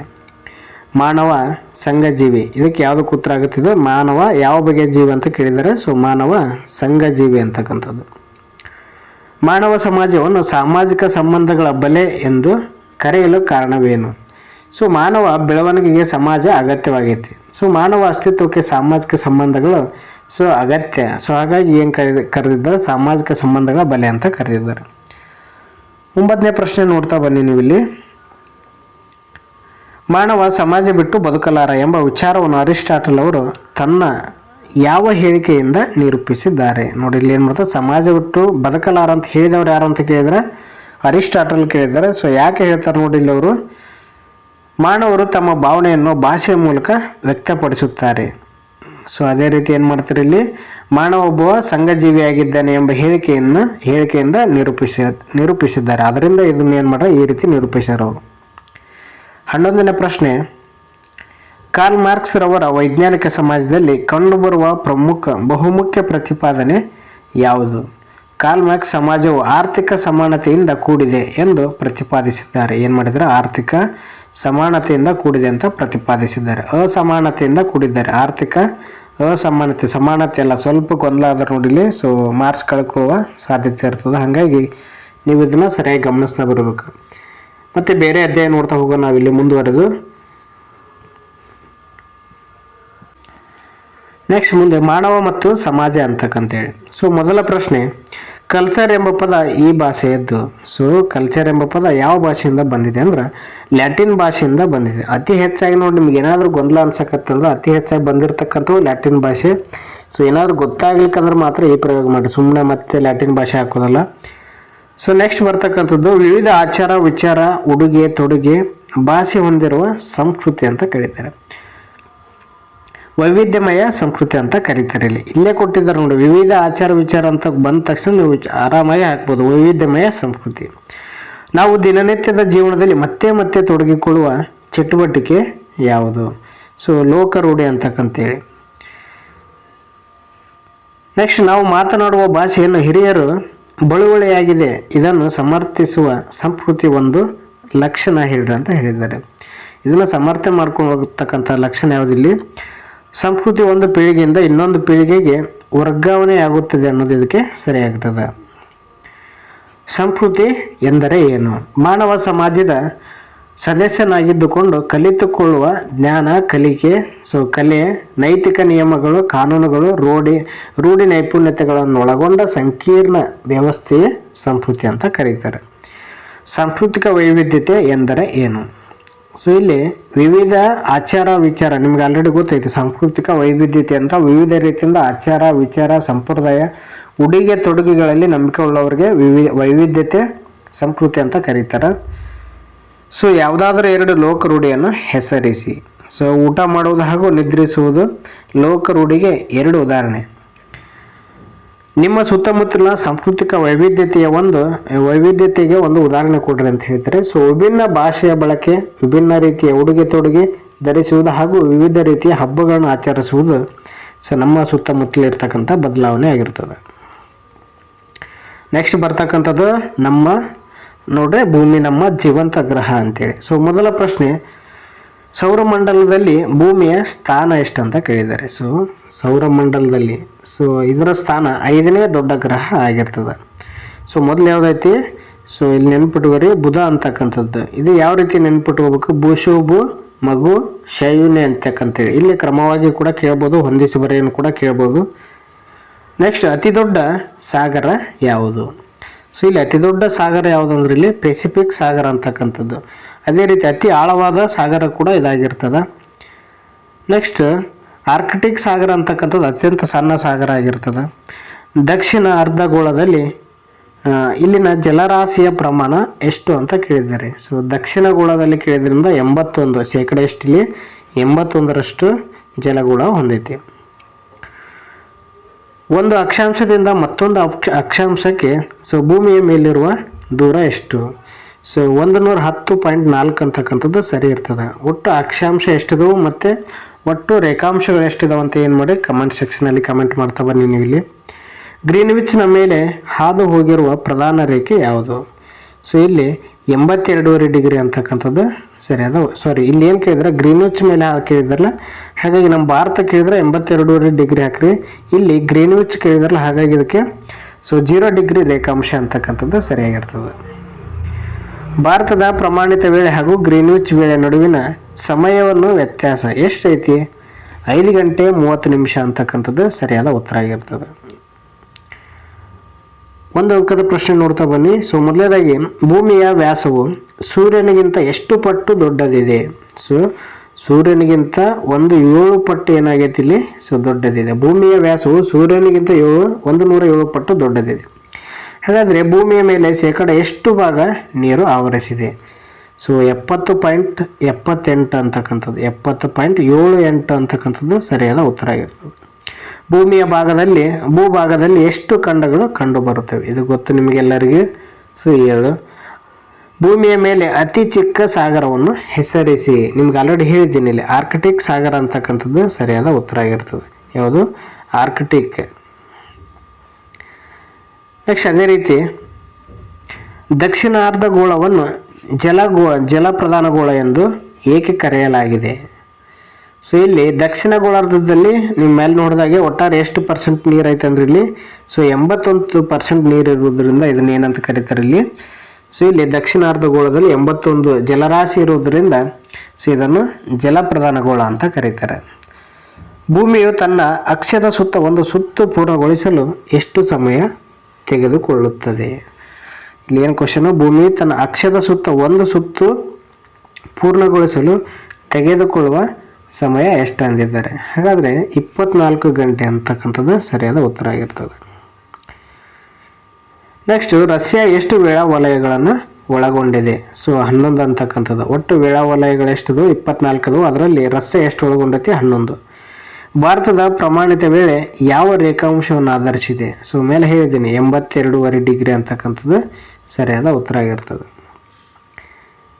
ನೆಕ್ಸ್ಟ್ ಅದೇ ರೀತಿ ಸೊ ಮುಂದುವರೆದು ಬೇರೊಂದು ಅಧ್ಯಾಯ ನೋಡ್ತಾ ಹೋಗೋ ನಾವಿಲ್ಲಿ ಶಿಲಾಗೋಳ ಅಂತಕ್ಕಂಥದ್ದು. ಇದು ಕೂಡ ವೆರಿ ಇಂಪಾರ್ಟೆಂಟ್ ಆಗಿರ್ತಕ್ಕಂಥ ಪ್ರಶ್ನೆ.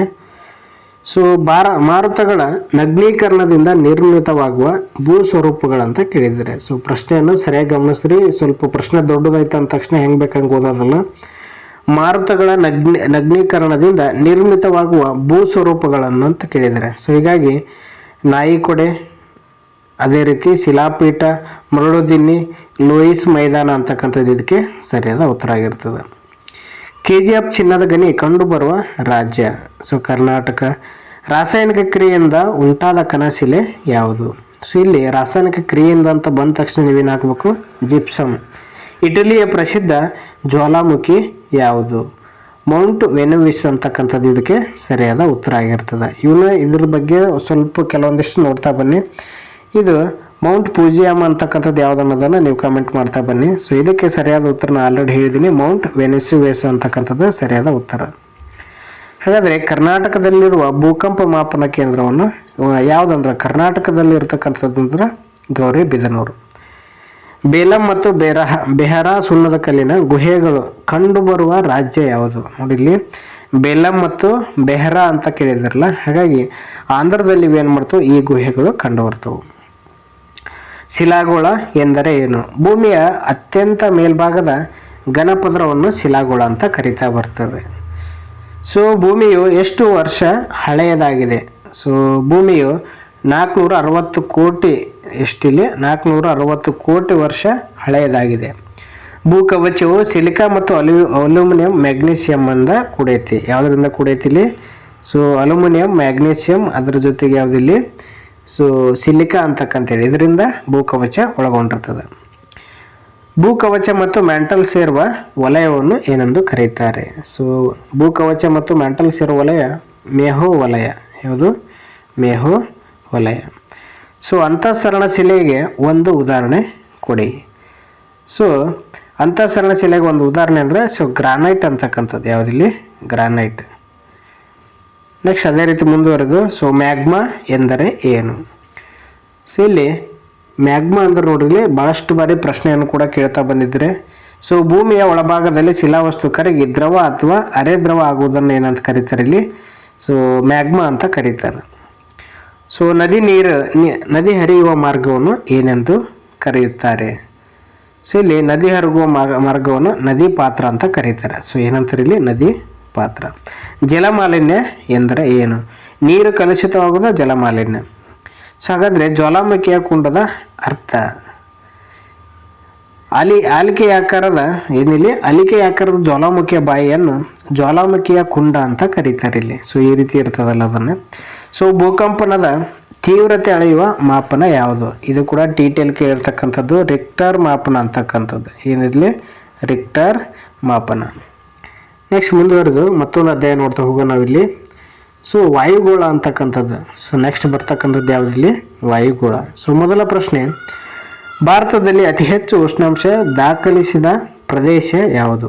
ರಾಜಸ್ಥಾನದ ಗಂಗಾನಗರ ಅಂತಕ್ಕಂಥದ್ದು ಭಾರತದಲ್ಲಿ ಅತಿ ಹೆಚ್ಚು ಉಷ್ಣಾಂಶ ದಾಖಲಿಸಿದೆ. ಸೊ ವಾಯುವಿನ ಒತ್ತಡ ಅಳೆಯುವ ಮಾಪಕ ಯಾವುದು? ಅಲ್ಲಿ ಏನು ಕೇಳಿದ್ರಲ್ಲಿ ಭೂಕಂಪನದ್ದು ಕೇಳಿದ್ರೆ, ಇಲ್ಲಿ ಏನು ಕೇಳಿದ್ರೆ ಸೊ ವಾಯುವಿನ ಒತ್ತಡವನ್ನು ಅಳೆಯುವಂಥದ್ದು. ಸೊ ಇಲ್ಲಿ ವಾಯುಭಾರ ಮಾಪಕ ಅಂತಕ್ಕಂಥದ್ದು ಸರಿ ಉತ್ತರ. 40 ಡಿಗ್ರಿ ಸೆಲ್ಸಿಯಸ್ ಅಕ್ಷಾಂಶದಲ್ಲಿ ಬೀಸುವ ಗಾಳಿಯನ್ನು ಹೀಗೆಂದು ಕರೆಯುತ್ತಾರೆ? 40ರ ಅಬ್ಬರ ಗಾಳಿ ಅಂತ ಕರೀತಾರೆ ಇದನ್ನು. ಸೊ ಆವರ್ತ ಮಾರುತಗಳ ಭಾರತದಲ್ಲಿ ಹೀಗೆ ಕರೆಯುತ್ತಾರೆ. ಸೊ ಆವರ್ತ ಮಾರುತಗಳನ್ನು ಸೊ ನಮ್ಮ ಭಾರತದಲ್ಲಿ ಸೈಕ್ಲೋನ್ ಅಂತ ಕರೀತಾರೆ. ವಾಯು ಬೀಸುವ ದಿಕ್ಕನ್ನು ತಿಳಿಯುವ ಉಪಕರಣ ಯಾವುದು? ಸೊ ವಾಯು ಬೀಸುವ ದಿಕ್ಕನ್ನು ತಿಳಿಯುವುದು ಸೊ ಪವನ ಸೂಚಿ. ಏನಾಗ್ತಾರೆ ಇಲ್ಲಿ? ಪವನ ದಿಕ್ಸೂಚಿ ಅಂತ ಕರೀತಾರೆ. ಸೊ ವಾಯು ಅಂತ ತಕ್ಷಣ ಗೊತ್ತಾಗುತ್ತೆ ನಿಮಗೆ ಪವನ ಅಂತಕ್ಕಂತೇಳಿ. ಸೊ 6ನೇ ಪ್ರಶ್ನೆ ನೋಡ್ತಾ ಬನ್ನಿ. ಭಾರತದ ಸ್ಥಳೀಯವಾಗಿ ಮಾರುತವನ್ನು ಏನಂತ ಕರೀತಾರೆ? ಲೂ ಅಂತ ಕರೀತಾರೆ. ಸೊ ಅದೇ ರೀತಿ ನಾಯಕನಹಟ್ಟಿಯು ಈ ಜಿಲ್ಲೆಯಲ್ಲಿ ಕಂಡು ಬರುತ್ತದೆ, ಚಿತ್ರದುರ್ಗ. ಸೊ ಭೂಮಿಯ ಮೇಲಿನ ಅತ್ಯಂತ ತೇವಯುತ ಪ್ರದೇಶ ಯಾವುದು? ಮೇಘಾಲಯದ ಮೌಸಿನ್ ರಾಮ್ ಅಂತಕ್ಕಂಥದ್ದು ಸರಿಯಾದ ಉತ್ತರ ಆಗಿರ್ತದೆ. ನೆಕ್ಸ್ಟ್ ಅದೇ ರೀತಿ ಒಂದು ಅಂಕದ ಪ್ರಶ್ನೆಗಳನ್ನು ನೋಡ್ತಾ ಹೋಗೋಣ. ವಾಯುಗೋಳದ ದಪ್ಪ ಎಷ್ಟಿದೆ ಅಂತ ಕೇಳಿದ್ದಾರೆ ಇಲ್ಲಿ. ಸೊ ವಾಯುಗೋಳದ ದಪ್ಪ ಸುಮಾರು 1000 ಕಿಲೋಮೀಟರ್ನಷ್ಟು ಐತಿ. ಎಷ್ಟಿಲ್ಲಿ? 1000 ಕಿಲೋಮೀಟರ್ನಷ್ಟು ಇದೆ ಅಂತ. ವಾಯುಮಂಡಲದಲ್ಲಿ ನೈಟ್ರೋಜನ್ ಅನಿಲದ ಪ್ರಮಾಣ ಎಷ್ಟು? ನೈಟ್ರೋಜನ್ದ ಪ್ರಮಾಣ ಸೊ 78. ಎಷ್ಟಿಲ್ಲಿ? ಶೇಕಡ. ಸೊ 78.08 ಅಂತಕ್ಕಂಥದ್ದು ಸರಿ ಉತ್ತರ. ವಾಯುವಿನ ಒತ್ತಡ ಕಡಿಮೆ ಇರುವ ವಾಯುಮಂಡಲದ ಪದರವನ್ನು ಹೆಸರಿಸಿ. ಒತ್ತಡ ಕಡಿಮೆ ಇರತಕ್ಕಂಥದ್ದು ಇಲ್ಲಿ ಬಾಹ್ಯಮಂಡಲದಲ್ಲಿ ವಾಯುವಿನ ಒತ್ತಡ ಕಡಿಮೆ ಇರ್ತೈತಿ. ಸೊ ನಿಮಗೆ ಗೊತ್ತು ಎಕ್ಸೋಸ್ಫಿಯರು, ಸ್ಟ್ರಾಟೋಸ್ಫಿಯರು, ಮೆಸೋಸ್ಫಿಯರು ಇವೆಲ್ಲ ಬರ್ತವೆ. ಕೊನೆಯಲ್ಲಿ ಬರ್ತಕ್ಕಂಥದ್ದು ಬಾಹ್ಯಮಂಡಲ ಅಂತಕ್ಕಂಥದ್ದು. ಅಲ್ಲಿ ಏನಿರ್ತೈತಿ? ವಾಯುವಿನ ಒತ್ತಡ ಅತ್ಯಂತ ಕಡಿಮೆ ಇರ್ತದೆ. ನೆಕ್ಸ್ಟ್ ಸೂರ್ಯಜನ್ಯ ಶಾಖ ಎಂದರೆ ಏನು? ಸೊ ಇಲ್ಲಿ ಸೂರ್ಯಜನ್ಯ ಶಾಖ ಅಂದರೆ ಭೂಮಿಯು ಸೂರ್ಯನಿಂದ ಪಡೆಯುವ ಶಾಖವನ್ನು ಸೂರ್ಯಜನ್ಯ ಶಾಖ ಅಂತಾರೆ. ಸೊ ಸೂರ್ಯನ ನೇರವಾದ ಕಿರಣಗಳನ್ನು ಪಡೆಯುವ ವಲಯ ಯಾವುದು? ಇಲ್ಲಿ ಉಷ್ಣವಲಯ ಅಂತ ಕರೀತಾರೆ. ಸಮಭಾರ ರೇಖೆಗಳು ಎಂದರೆ ಏನು? ಇಲ್ಲಿ ಒಂದೇ ಪ್ರಮಾಣದ ಒತ್ತಡ ಹೊಂದಿರುವ ಸ್ಥಳಗಳನ್ನು ಸೇರಿಸಿ ಎಳೆಯಬಹುದಾದಂಥ ರೇಖೆಗಳು ಏನಂತ ಕರೀತಾರೆ? ಇಲ್ಲಿ ಸಮಭಾರ ರೇಖೆಗಳು. ವಾಯುವಿನ ವೇಗ ಅಳೆಯುವ ಮಾಪನ ಯಾವುದು? ವಾಯುವಿನ ಒತ್ತಡ ಅಲ್ಲ, ವಾಯುವಿನ ವೇಗ ಕೇಳ್ತಾರಲ್ಲಿ. ಸೊ ಹಾಗಾಗಿ ಅನಿಮೋಮೀಟರ್ ಅಂತಕ್ಕಂಥದ್ದು ಯಾವುದಿಲ್ಲಿ? ಅನಿಮೋಮೀಟರ್ ಅಥವಾ ವೇಗ ಮಾಪಕ, ಪವನ ವೇಗ ಮಾಪಕ ಅಂತಲೂ ಕೂಡ ಕರೀತಾರೆ. ನೆಕ್ಸ್ಟ್ 8ನೇ ಪ್ರಶ್ನೆ, ಭಾರತದಲ್ಲಿ ಬೀಸುವ ಮಾರುತಗಳು ಯಾವ ಮಾರುತಗಳಿಗೆ ಉದಾಹರಣೆಯಾಗಿವೆ? ಸೊ ಇಲ್ಲಿ ನಿಯತಕಾಲಿಕ ಮಾರುತಗಳಿಗೆ ಇವು ಉದಾಹರಣೆಯಾಗಿವೆ. ಹಾಗಾದರೆ ಆವರ್ತ ಮಾರುತಗಳನ್ನು ವ್ಯಾಖ್ಯಾನಿಸಿ ಅಂತ ಕೇಳಿದಾರಲ್ಲ. ಸೊ ಇಲ್ಲಿ ಹೆಚ್ಚು ಒತ್ತಡ ವಲಯದಿಂದ ಕಡಿಮೆ ಒತ್ತಡ ಕೇಂದ್ರದ ಕಡೆಗೆ ಬೀಸುವ ಮಾರುತಗಳೇ ಇವಕ್ಕೇನಂತಾರೆ? ಚಂಡಮಾರುತಗಳು ಅಂತ ಕರೀತಾರೆ. ಇಲ್ಲಿ ಅರ್ಥ ಆಯ್ತು ಅಂತ ಭಾವಿಸ್ಕೊಳ್ತೀನಿ. ನೆಕ್ಸ್ಟ್ 10ನೇ ಪ್ರಶ್ನೆ ನೋಡಿ, ಆರ್ದ್ರತೆ ಎಂದರೇನು? ವಾತಾವರಣದಲ್ಲಿ ತೇವಾಂಶ ಆರ್ದ್ರತೆ, ವಾತಾವರಣದಲ್ಲಿನ ತೇವಾಂಶದ ಆರ್ದ್ರತೆಯನ್ನು ಏನಂತ ಕರೀತಾರೆ? ಇಲ್ಲಿ ಅಂದರೆ ಆರ್ದ್ರತೆ ಅಂತ ಕರೀತಾರೆ. ನೆಕ್ಸ್ಟ್ ಮುಂದುವರೆದು ಸೊ ಅರ್ಥಶಾಸ್ತ್ರಕ್ಕೆ ಸಂಬಂಧಪಟ್ಟಂಗೆ ನಿಮ್ಗೆ ಆಲ್ರೆಡಿ ವಿಡಿಯೋ ಮಾಡಿ ಬಿಟ್ಟಿದ್ದೀನಿ. ಸೊ ಆಲ್ರೆಡಿ ಅದು ಕ್ಲಿಯರ್ ಆಗಿತ್ತು ಅಂತ ಭಾವಿಸ್ಕೊಳ್ತೀನಿ. ಯಾರಾದರೂ ನೋಡಿಲ್ಲ ಅಂದರೆ ಸೊ ಅದು ಕೂಡ ಆ ವಿಡಿಯೋವನ್ನು ನೋಡ್ತಾ ಬನ್ನಿ ನೀವು ಇಲ್ಲಿ. ಸೊ ಮುಂದುವರೆದು ವ್ಯವಹಾರ ಅಧ್ಯಯನ ಕೂಡ ಕಂಪ್ಲೀಟ್ ಆಗೈತಿ. ಸೊ ಅದು ಒಂದು 15 ನಿಮಿಷದ ವಿಡಿಯೋದಲ್ಲಿ ನಾವೇನು ಮಾಡಿದ್ವಿ? ಸೊ 9th ಮತ್ತು 10th ವ್ಯವಹಾರ ಅಧ್ಯಯನ ಹಾಗೂ ಅರ್ಥಶಾಸ್ತ್ರಕ್ಕೆ ಸಂಬಂಧಿಸಿದ ಎರಡೂ ವಿಷಯವನ್ನು ಏನು ಮಾಡಿದ್ವಿ ಇಲ್ಲಿ ಸೊ ಆಲ್ರೆಡಿ ಎಕ್ಸ್ಪ್ಲೇನ್ ಮಾಡೋ ಪ್ರಯತ್ನ ಮಾಡಿದ್ವಿ. ಸೊ ಆ ವಿಡಿಯೋವನ್ನು ಕೂಡ ನೋಡ್ತಾ ಬನ್ನಿ ನೀವು. ನೆಕ್ಸ್ಟ್ ಅದೇ ರೀತಿಯಲ್ಲಿ ಮುಂದುವರೆದು ಸೊ ಮೌರ್ಯರು ಮತ್ತು ಕುಶಾನರು ಅಂತ ಬರ್ತದೆ. ನೆಕ್ಸ್ಟ್ ಚಾಪ್ಟರ್ ಬರ್ತಕ್ಕಂಥದ್ದು ಮೌರ್ಯರು ಮತ್ತು ಕುಶಾನರು. ಮೌರ್ಯರು ಮತ್ತು ಕುಶಾನರು ಸಂಬಂಧಪಟ್ಟಂಗೆ ಸಾಕಷ್ಟು ಎಕ್ಸಾಮಲ್ಲಿ ಇದೇ ಇರ್ತವೆ. ಸೊ ಮೊದಲ ಪ್ರಶ್ನೆ, ಮೌರ್ಯ ಸಾಮ್ರಾಜ್ಯದ ಸ್ಥಾಪಕ ಯಾರು? ಚಂದ್ರಗುಪ್ತ ಮೌರ್ಯ ಅಂತಕ್ಕಂಥದ್ದು ಸರಿಯಾದ ಉತ್ತರ. ಚಾಣಕ್ಯನ ಪ್ರಖ್ಯಾತ ಕೃತಿ ಯಾವುದು? ಸೊ ಚಾಣಕ್ಯನ ಪ್ರಖ್ಯಾತ ಕೃತಿ ಅರ್ಥಶಾಸ್ತ್ರ ಅಂತೆ. ಸೊ ಅಶೋಕನ ಬೌದ್ಧ ಧರ್ಮವನ್ನು ಸ್ವೀಕರಿಸಲು ಪ್ರೇರಣೆಯಾದ ಯುದ್ಧ ಯಾವುದು? ಸೊ ಇದು ಕಳಿಂಗ ಯುದ್ಧ. ಇಲ್ಲಿ ಲಾಸ್ಟ್ ಟೈಮಲ್ಲಿ ಪ್ರಶ್ನೆ ಏನು ಕೇಳಿದ್ರು? ಅಶೋಕ ಆಡಳಿತ ಬಂದ ಎಷ್ಟು ವರ್ಷಕ್ಕೆ ಕಳಿಂಗ ಯುದ್ಧ ನಡೀತು ಅಂತ ಕೇಳಿದಾರಲ್ಲ. ಸೊ 8ನೇ ವರ್ಷಕ್ಕೆ ನೋಡ್ರಿ. ಅಶೋಕನ ಶಿಲಾಶಾಸನಗಳಲ್ಲಿ ಹೆಚ್ಚು ಬಳಸಿದ ಭಾಷೆ ಯಾವುದು? ಇಲ್ಲಿ ಪ್ರಾಕೃತ ಭಾಷೆನ ಅತಿ ಹೆಚ್ಚಾಗಿ ಬಳಸಿ ನೀವು. ಅತಿ ಹೆಚ್ಚು ಯಾವುದಿಲ್ಲಿ? ಪ್ರಾಕೃತ ಭಾಷೆ. ಕುಶಾನ ಸಾಮ್ರಾಜ್ಯದ ಪ್ರಮುಖ ಚಕ್ರವರ್ತಿ ಯಾರು? ಸೊ ಕಾನಿಷ್ಕ ಅಂತಕ್ಕಂಥದ್ದು ಅತ್ಯಂತ ಪ್ರಖ್ಯಾತವಾಗಿರ್ತಾನೆ.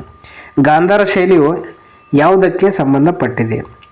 ಸೊ ಇಲ್ಲಿ ಬೌದ್ಧ ಶಿಲ್ಪಕಲೆಗೆ ಸಂಬಂಧಪಟ್ಟಿರ್ತಕ್ಕಂಥದ್ದು ಗಾಂಧಾರ ಶೈಲಿಯ ಕಲೆ. ಇನ್ನು ಯಾರು ಇದಕ್ಕೆ ತಂಬರ್ತಾರೆ ಅಂದ್ರೆ ಕುಶಾನರೇ ತಂಬರ್ತಾರೆ. ಹಾಗಾದರೆ ಕಾನಿಷ್ಕನ ಕಾಲದಲ್ಲಿ ಬೆಳವಣಿಗೆಯಾದ ಬೌದ್ಧ ಧರ್ಮದ ಶಾಖೆ ಯಾವುದು? ಸೊ ಇಲ್ಲಿ ಮಹಾಯಾನ ಅಂತಕ್ಕಂಥದ್ದು ಕಾನಿಷ್ಕನ ಕಾಲದಲ್ಲಿ ಬೆಳವಣಿಗೆ ಆಗ್ತಾ ಬರ್ತದೆ. ಚಂದ್ರಗುಪ್ತ ಮೌರ್ಯನು ತನ್ನ ಜೀವನದ ಕೊನೆಗೆ ಅಂಗೀಕರಿಸಿದ ಧರ್ಮ ಯಾವುದು? ಸೊ ಜೈನ ಧರ್ಮವನ್ನು ಕೊನೆಯಲ್ಲಿ ಏನು ಮಾಡ್ತಾನೆ? ಸ್ವೀಕಾರ ಮಾಡ್ತಾ ಬರ್ತಾನೆ. ಸೊ ಇಲ್ಲಿ ಒಂದು ಅಂಕದ ಪ್ರಶ್ನೆಗಳನ್ನು ಕೂಡ ನೋಡ್ತಾ ಹೋಗೋಣ. ಚಾಣಕ್ಯನ ಇತರ ಹೆಸರುಗಳು ಯಾವುವು? ಸೊ ಇಲ್ಲಿ ಇವನಿಗೆ ಚಾಣಕ್ಯನಿಗೆ ಇತರ ಹೆಸರು ವಿಷ್ಣುಗುಪ್ತ ಅಂತ ಕರೀತಾರೆ. ಸೊ ಇನ್ನೊಂದು ಕೌಟಿಲ್ಯ ಅಂತಲೂ ಕೂಡ ಕರೀತಾರೆ. ಸೊ ಇನ್ನೊಂದು ಯಾವುದು? ಕೌಟಿಲ್ಯ ಮತ್ತು ವಿಷ್ಣುಗುಪ್ತ. ಅಶೋಕನ ಶಿಲಾಶಾಸನಗಳ ಭಾಷೆ ಯಾವುದು? ಪ್ರಾಕೃತ. ಮೇಲೆ ಬಂದಿದೆ ಆಲ್ರೆಡಿ. ಕುಶಾನರ ರಾಜಧಾನಿ ಪುರುಷಪುರ ಅಂತೇಳಿ. ಸೊ ಕುಶಾನ ರಾಜಧಾನಿ ಯಾವುದು? ಪುರುಷಪುರ.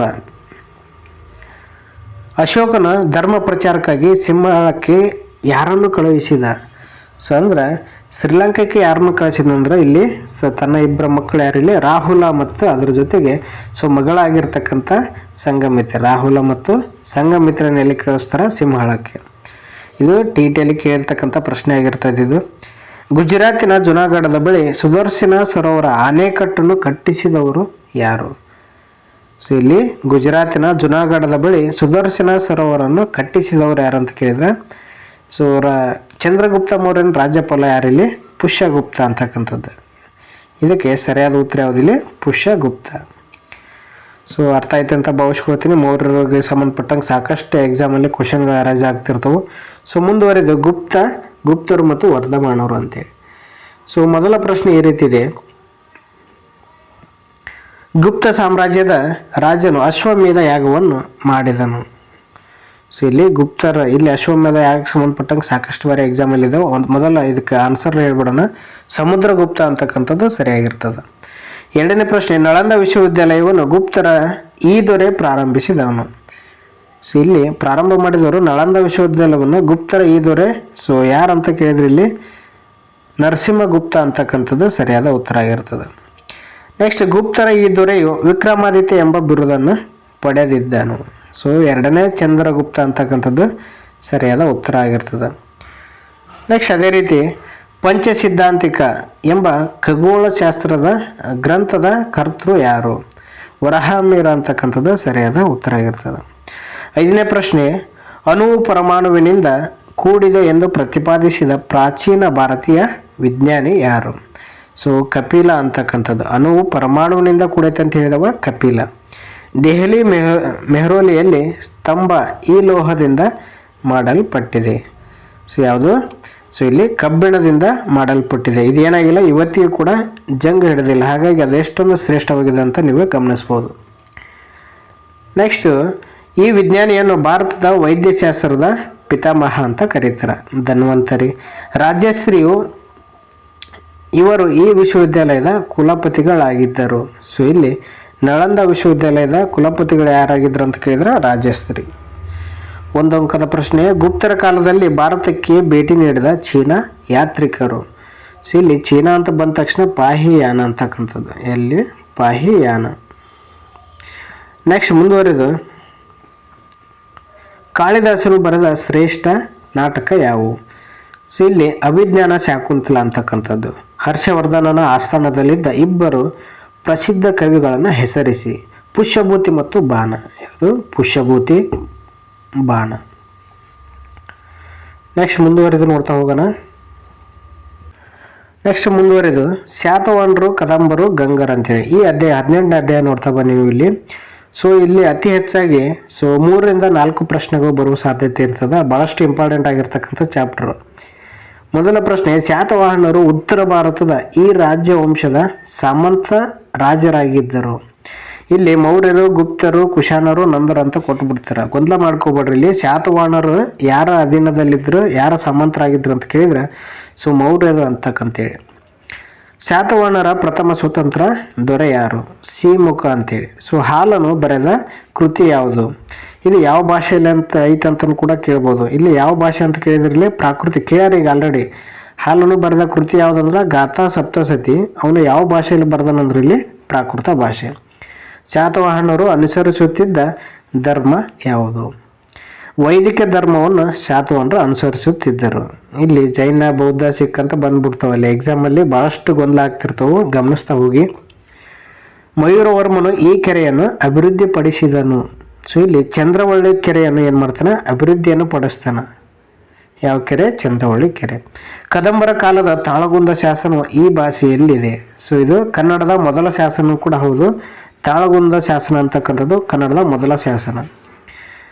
ಹಾಗಾದರೆ ಸಂಸ್ಕೃತದ ಮೊದಲ ಶಾಸನ ಆಗಿರ್ತದೆ. ಗಂಗರ ಪ್ರಸಿದ್ಧ ಅರಸನೆಂದರೆ ಯಾರು? ಸೊ ಗಂಗರ ಪ್ರಸಿದ್ಧ ಅರಸ ಯಾರಿಲ್ಲಿ? ದುರ್ವಿನತ ಅಂತಕ್ಕಂತೇಳಿ. ದಡಿಗ ಅಲ್ಲ. ಸೊ ಇಲ್ಲಿ ದುರ್ವಿನತ ಅಂತಕ್ಕಂಥದ್ದು ಅತ್ಯಂತ ಪ್ರಸಿದ್ಧ ಅರಸ ಇವನು. ಶ್ರವಣ ಬೆಳಗೊಳದ ಗೊಮ್ಮಟೇಶ್ವರ ಮೂರ್ತಿಯನ್ನು ಸ್ಥಾಪಿಸಿದವರು ಯಾರು? ಸೊ ಒಬ್ಬ ಮಂತ್ರಿ ಕೂಡ ಆಗಿರ್ತಾನೆ ಇವನು. ಸೊ ಚಾವುಂಡರಾಯ ಅಂತಕ್ಕಂಥದ್ದು ಸರಿಯಾದ ಉತ್ತರ. ಎಷ್ಟು ಅಡಿ ಎತ್ತರವಾಗೈತೆ ಅಂತ ಕಮೆಂಟ್ ಸೆಕ್ಷನಲ್ಲಿ ಕಮೆಂಟ್ ಮಾಡ್ತಾ ಬನ್ನಿ. ಶಾತವಾಹನರ ರಾಜಧಾನಿ ಹೆಸರಿಸಿ. ಇಲ್ಲಿ ಶ್ರೀಕಾಕುಳಂ ಅಂತಕ್ಕಂಥದ್ದು ಸರಿಯಾದ ಉತ್ತರ. ಶಾತವಾಹನರ ಪ್ರಸಿದ್ಧ ದೊರೆ ಯಾರು? ಗೌತಮಿ ಪುತ್ರ ಶಾತಕರ್ಣಿ. ಇವನಿಗೆ ಬಿರುದು ಏನಿತ್ತಿಲ್ಲಿ? ಸಮುದ್ರ ತೋಯ ಪಿತವಾಹನ ಅಂತಕ್ಕಂತೇಳಿ. ಇದು ಕೂಡ ಎಕ್ಸಾಮಲ್ಲಿ ಕೇಳಿರುವಂಥದ್ದು. 11ನೇ ಪ್ರಶ್ನೆ, ಶ್ರವಣ ಬೆಳಗೊಳದ ಗುಮ್ಮಟ ಮೂರ್ತಿಗೆ ಎಷ್ಟು ವರ್ಷಕ್ಕೊಮ್ಮೆ ಮಹಾಮಸ್ತಾಭಿಷೇಕ ನಡೆಯುತ್ತದೆ? ಸೊ ಸಾಕಷ್ಟುವರೆಗೆ ಕೇಳಿರುವಂಥದ್ದು ಇದು ಕೂಡ. ಸೊ ಇದಕ್ಕೆ ಸರಿಯಾದ ಉತ್ತರ ನೋಡ್ತಾ ಬನ್ನಿ. ಎಷ್ಟು ವರ್ಷ? ಇಲ್ಲಿ 12 ವರ್ಷಗಳಿಗೊಮ್ಮೆ ಏನಾಗುತ್ತಿದೆ? ಸೊ ಗೊಮ್ಮಟೇಶ್ವರ ಮೂರ್ತಿಗೆ ಮಹಾಮಸ್ತಾಭಿಷೇಕ ನಡೀತದೆ. ಗಂಗರ ರಾಜ್ಯದ ನೋಡಿದ್ರೆ ಗಂಗ ರಾಜ್ಯದ ಮತ್ತೊಂದು ಹೆಸರೇನು ಅಂತ ಕೇಳಿದ್ರಲ್ಲಿ. ಸೊ ಇಲ್ಲಿ 12ನೇ ಪ್ರಶ್ನೆ ಇದಕ್ಕೆ ಸರಿಯಾದ ಉತ್ತರ ಗಂಗವಾಡಿ ಅಂತಕ್ಕಂಥದ್ದು. ಗಂಗಾ ರಾಜ್ಯದ ಮತ್ತೊಂದು ಹೆಸರು ಅಂದರೆ ಗಂಗವಾಡಿ. ನೆಕ್ಸ್ಟ್, ಶಾತವಾಹನರ ಸಾಮ್ರಾಜ್ಯ ಅವನತಿ ಹೊಂದಿತು ಏಕೆ? ಸೊ ಇಲ್ಲಿ ಅವನತಿ ಹೊಂದಲಿಕ್ಕೆ 3 ಕಾರಣ ಏನು ಇಲ್ಲಿ? ಶಾತವಾಹನರ ಸಾಮ್ರಾಜ್ಯ ನಿರಂತರ ದಾಳಿಯಿಂದ ಅವನತಿಗೆ ಒಳಗಾಯಿತು. ಸೊ ಇಲ್ಲಿ ದಾಳಿಗೆ ಪ್ರಮುಖ ಕಾರಣ ಆಗಿರ್ತದೆ. ಕದಂಬರ ಕಾಲದ ರಾಜ್ಯಾಡಳಿತ ಭಾಷೆ ಯಾವುದಾಗಿತ್ತು? ಇಲ್ಲಿ ಭಾಳಷ್ಟು ಮಂದಿ ಕನ್ನಡ ಅಂತ ತಿಳ್ಕೊಂಡಿರ್ತಾರೆ ಇಲ್ಲಿ. ಸೊ ಮೊದಲು ಯಾವುದಾಗಿತ್ತು? ಕದಂಬ ರಾಜ್ಯದ ಆಡಳಿತ ಭಾಷೆ ಯಾವುದಂದ್ರೆ ಸಂಸ್ಕೃತ ಮತ್ತು ಪ್ರಾಕೃತ. ಒಂದನೇದು ಯಾವುದು? ಸಂಸ್ಕೃತ, ಇನ್ನೊಂದು ಪ್ರಾಕೃತ ಅಂತಕ್ಕಂಥೇಳಿ. ನೆಕ್ಸ್ಟ್ ಮುಂದುವರೆದು ನೋಡ್ತಾ ಹೋಗೋಣ ಮತ್ತೆ. ಸೊ ಬಾದಾಮಿ ಚಾಲುಕ್ಯರು ಮತ್ತು ಕಂಚಿ ಪಲ್ಲವರು. ಸೊ ಮುಂದೆ ಬರ್ತಕ್ಕಂಥದ್ದೇ ಬಾದಾಮಿ ಚಾಲುಕ್ಯರು, ಕಂಚಿ ಪಲ್ಲವರು. ದಕ್ಷಿಣಾಪತೇಶ್ವರ ಎಂದು ಬಿರುದು ಪಡೆದ ಬಾದಾಮಿ ಚಾಲುಕ್ಯರ ದೊರೆ ಯಾರು? ಸೊ ಇಲ್ಲಿ ಇಮ್ಮಡಿ ಪುಲಕೇಶಿ. ಯಾಕೆ ಬರ್ತದಂದ್ರೆ ಇವನು ಹರ್ಷವರ್ಧನನ್ನು ಸೋಲಿಸ್ತಾನೆ. ಹರ್ಷವರ್ಧನಿಗೆ ಏನಂತ ಕರಿತಿರಲಿ?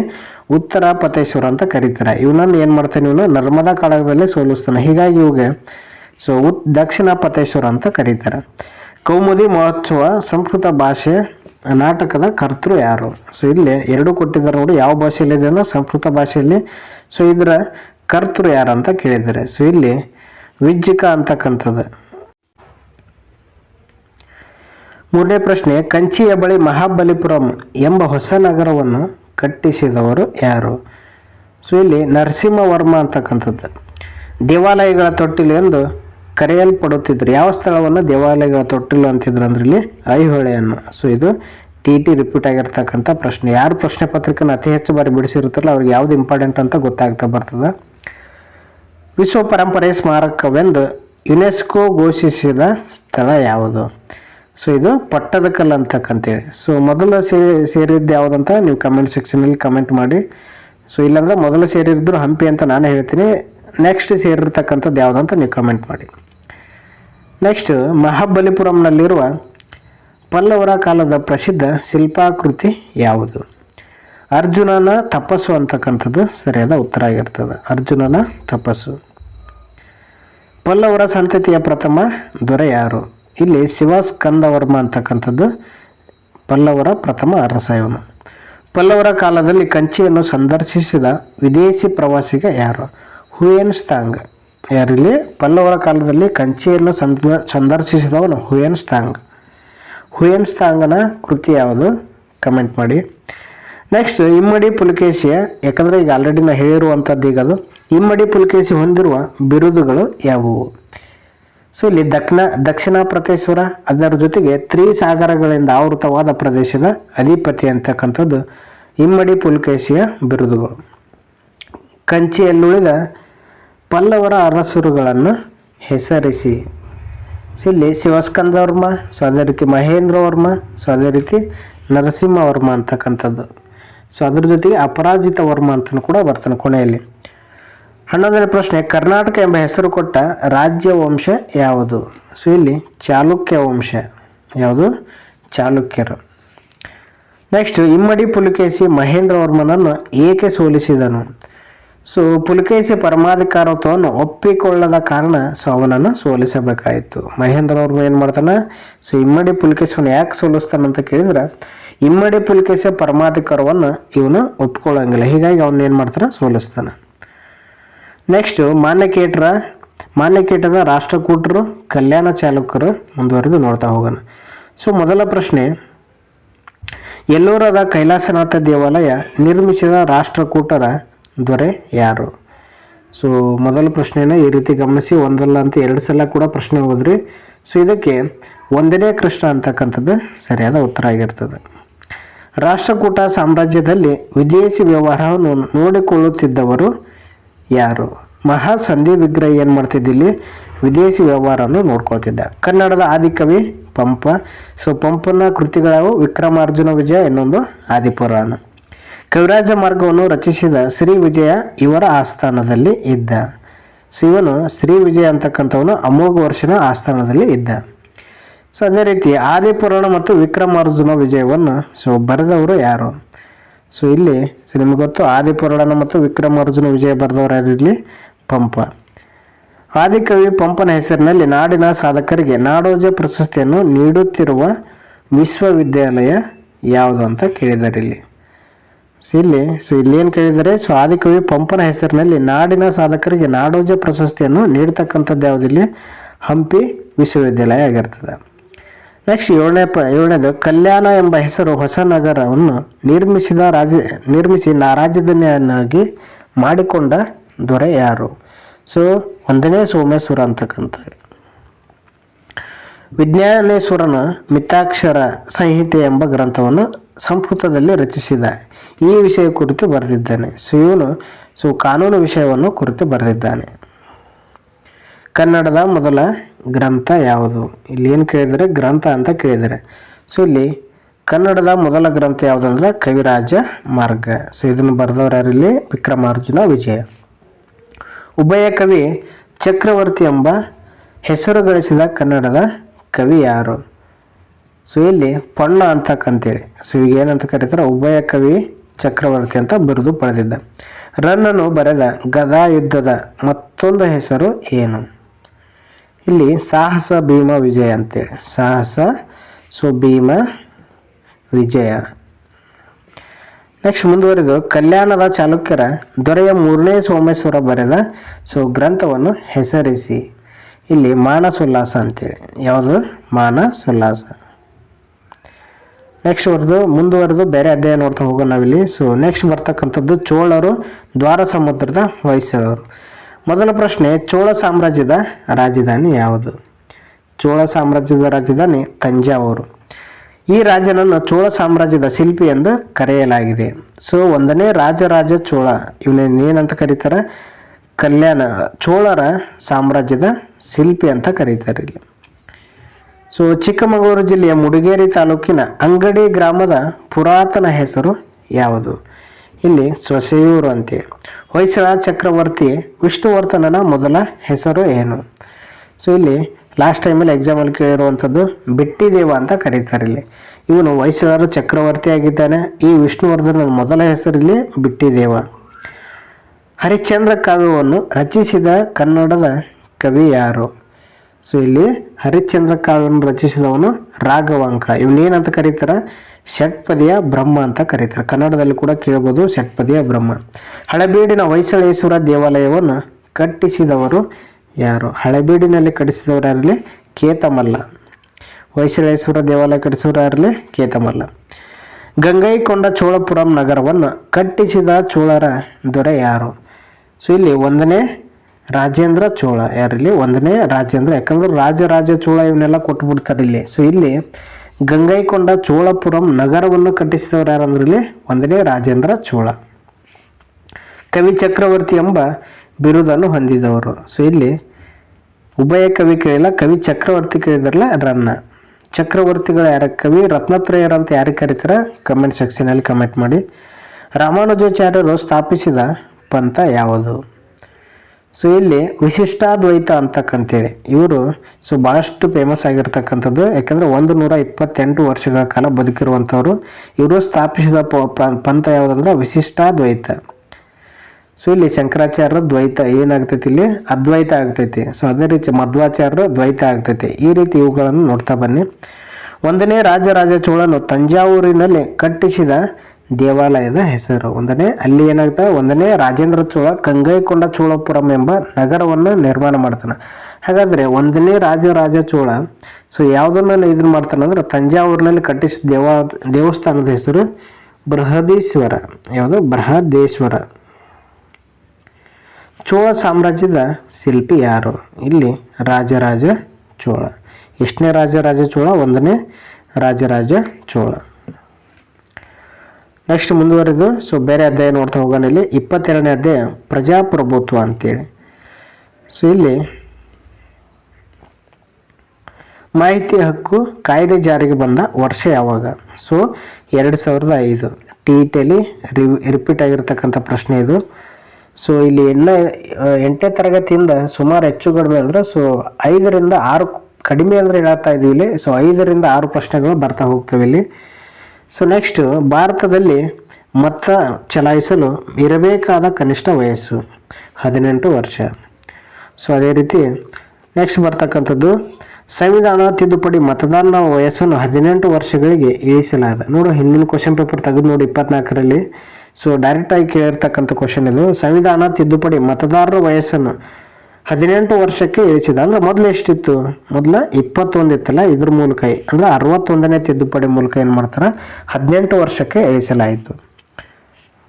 ಈ ಮುಂದಿನವುಗಳಲ್ಲಿ ಪ್ರತ್ಯಕ್ಷ ಪ್ರಜಾಪ್ರಭುತ್ವ ಜಾರಿಯಲ್ಲಿರುವ ದೇಶ, ಇದಕ್ಕೆ ಸ್ವಿಟ್ಜರ್ಲ್ಯಾಂಡ್ ಅಂತಕ್ಕಂಥದ್ದು ಸರಿಯಾದ ಉತ್ತರ ಆಗಿರ್ತದೆ. ಡೆಮಾಕ್ರಸಿ ಎಂಬ ಪದವು ಉತ್ಪತ್ತಿ ನೋಡಿಲೆ, ಡೆಮಾಕ್ರಸಿ ಎಂಬ ಪದದ ಉತ್ಪತ್ತಿಯನ್ನು ಏನು ಮಾಡೋಕ್ಕಿಲ್ಲ, ವ್ಯಾಖ್ಯಾನಿಸಿ ಅಂತ ಕೇಳಿದ್ದಾರೆ. ಡೆಮಾಕ್ರಸಿ ಎಂಬ ಪದ ಡೆಮಾಸ್ ಮತ್ತು ಕ್ರೆಸಿಯಾ ಎಂಬ ಪದಗಳಿಂದ ಬಂದಿದೆ. ಪ್ರಜಾಪ್ರಭುತ್ವ ಕುರಿತು ಅಬ್ರಹಾಂ ಲಿಂಕನ್ ರವರ ವ್ಯಾಖ್ಯಾನವನ್ನು ತಿಳಿಸಿ. ವ್ಯಾಖ್ಯಾನಕ್ಕೆ ಸಂಬಂಧಪಟ್ಟಾಗ 1 ಅಂಕ ಇದ್ದೇ ಇರ್ತದೆ. ಇವ್ರು ಏನು ಹೇಳ್ತಾರೆ ಅಂದ್ರೆ, ಪ್ರಜೆಗಳಿಂದ ಪ್ರಜೆಗಳಿಗಾಗಿ ಪ್ರಜೆಗಳಿಗೋಸ್ಕರ ರಚನೆಗೊಂಡ ಸರ್ಕಾರವನ್ನು ಏನಂತಾರೆ ಇಲ್ಲಿ, ಪ್ರಜಾಪ್ರಭುತ್ವ ಅಂತ ಕರೀತಾರೆ. ಯಾರು ಕರೀತಾರೆ ಇಲ್ಲಿ? Abraham Lincoln. ಸಾರ್ವತ್ರಿಕ ಚುನಾವಣೆ ಎಂದರೆ ಏನು? 5 ವರ್ಷಗಳಿಗೊಮ್ಮೆ ನಡೆಯುವ ಚುನಾವಣೆಗಳನ್ನು ಸಾರ್ವತ್ರಿಕ ಚುನಾವಣೆ ಅಂತ ಕರೀತಾರೆ. ಪ್ರಜಾಪ್ರಭುತ್ವ ಒಂದು ಜೀವನ ವಿಧಾನವೂ ಆಗಿದೆ ಎಂದು ವ್ಯಾಖ್ಯಾನಿಸಿದವರು ಯಾರು? ಹರ್ಮನ್ ಫೈನರ್ ಅಂತಕ್ಕಂತೇಳಿ.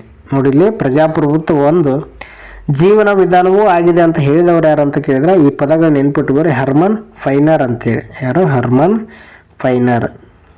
ಸೊ ಅರ್ಥ ಆಯ್ತು ಅಂತ ಭಾವಿಸ್ಕೊಳ್ತೀನಿ. ಮುಂದಿನ ಅಧ್ಯಾಯ ನೋಡ್ತಾ ಹೋಗೋಣ ನಾವಿಲ್ಲಿ ಮುಂದುವರಿದು. ಸೊ ಸ್ಥಳೀಯ ಸ್ವಯಂ ಸರ್ಕಾರಗಳು, ಸ್ಥಳೀಯ ಸರ್ಕಾರಕ್ಕೆ ಸಂಬಂಧಪಟ್ಟಂಗೆ ಸಾಕಷ್ಟು ಪ್ರಶ್ನೆ ಬರ್ತವೆ ಇಲ್ಲಿ. ಸೊ ಮೊದಲ ಪ್ರಶ್ನೆ ನೋಡ್ತಾ ಬನ್ನಿ. ಸಂವಿಧಾನ ತಿದ್ದುಪಡಿ ಪಂಚಾಯತ್ ರಾಜ್ ವ್ಯವಸ್ಥೆಯು ಇತಿಹಾಸದಲ್ಲೇ ಮೈಲುಗಲ್ಲು ಎನಿಸಿಕೊಂಡಿದೆ. ಸೊ ಯಾವ ತಿದ್ದುಪಡಿಯಲ್ಲಿ? ಸೊ 73, 74ನೇ ತಿದ್ದುಪಡಿ ಸಂವಿಧಾನದಲ್ಲಿ ಏನು ಮಾಡ್ತಾರೆ, ಪಂಚಾಯತ್ ರಾಜ್ ವ್ಯವಸ್ಥೆ ಇತಿಹಾಸದಲ್ಲೇ ಮೈಲುಗಲ್ಲು ಅಂತ ಕರೀತಾರೆ. 73 ಮತ್ತು 74ನೇ ತಿದ್ದುಪಡಿ. ನೆಕ್ಸ್ಟ್, ಸ್ಥಳೀಯ ಸರ್ಕಾರಗಳ ಚುನಾವಣೆಯಲ್ಲಿ ಈ ವರ್ಗವು ವಿಶೇಷವಾಗಿ ಮೀಸಲಾತಿ ಸೌಲಭ್ಯಗಳನ್ನು ಹೊಂದಿದ್ದಾರೆ. ಸೊ ಯಾರು ಹೊಂದಿದ್ದಾರೆ ಇಲ್ಲಿ? ಮೇಲಿನ ಎಲ್ಲವೂ ಅಂತಕ್ಕಂಥ ಪರಿಶಿಷ್ಟ ಜಾತಿ ಪಂಗಡ, ಹಿಂದುಳಿದ ವರ್ಗ, ಮಹಿಳೆಯರು, ಇವರೆಲ್ಲರೂ ವಿಶೇಷವಾಗಿ ಮೀಸಲಾತಿ ಅಡಿಯಲ್ಲಿ ಬರ್ತಕ್ಕಂಥ ವರ್ಗವಾಗಿವೆ. ಕರ್ನಾಟಕದಲ್ಲಿ ಪ್ರಸ್ತುತ ಇರುವ ಬೃಹತ್ ಮಹಾನಗರ ಪಾಲಿಕೆ ಹಾಗೂ ಮಹಾನಗರ ಪಾಲಿಕೆಗಳು ಸಂಖ್ಯೆ ಎಷ್ಟು ಅಂತ ಕೇಳಿದ್ದಾರೆ ಇಲ್ಲಿ. ಸೊ 1+10 ನೋಡ್ರಿ. ಸೊ ಮತ್ತೆ 1+11 ಅಲ್ಲ, ಒಟ್ಟಾರೆ ಕೇಳಿದ್ರೆ 11 ಅಂತ ಹಾಕಬೇಕು. ಹಾಗಾದ್ರೆ ಇಲ್ಲಿ ಬೃಹತ್ ಮಹಾನಗರ ಪಾಲಿಕೆ BBMP.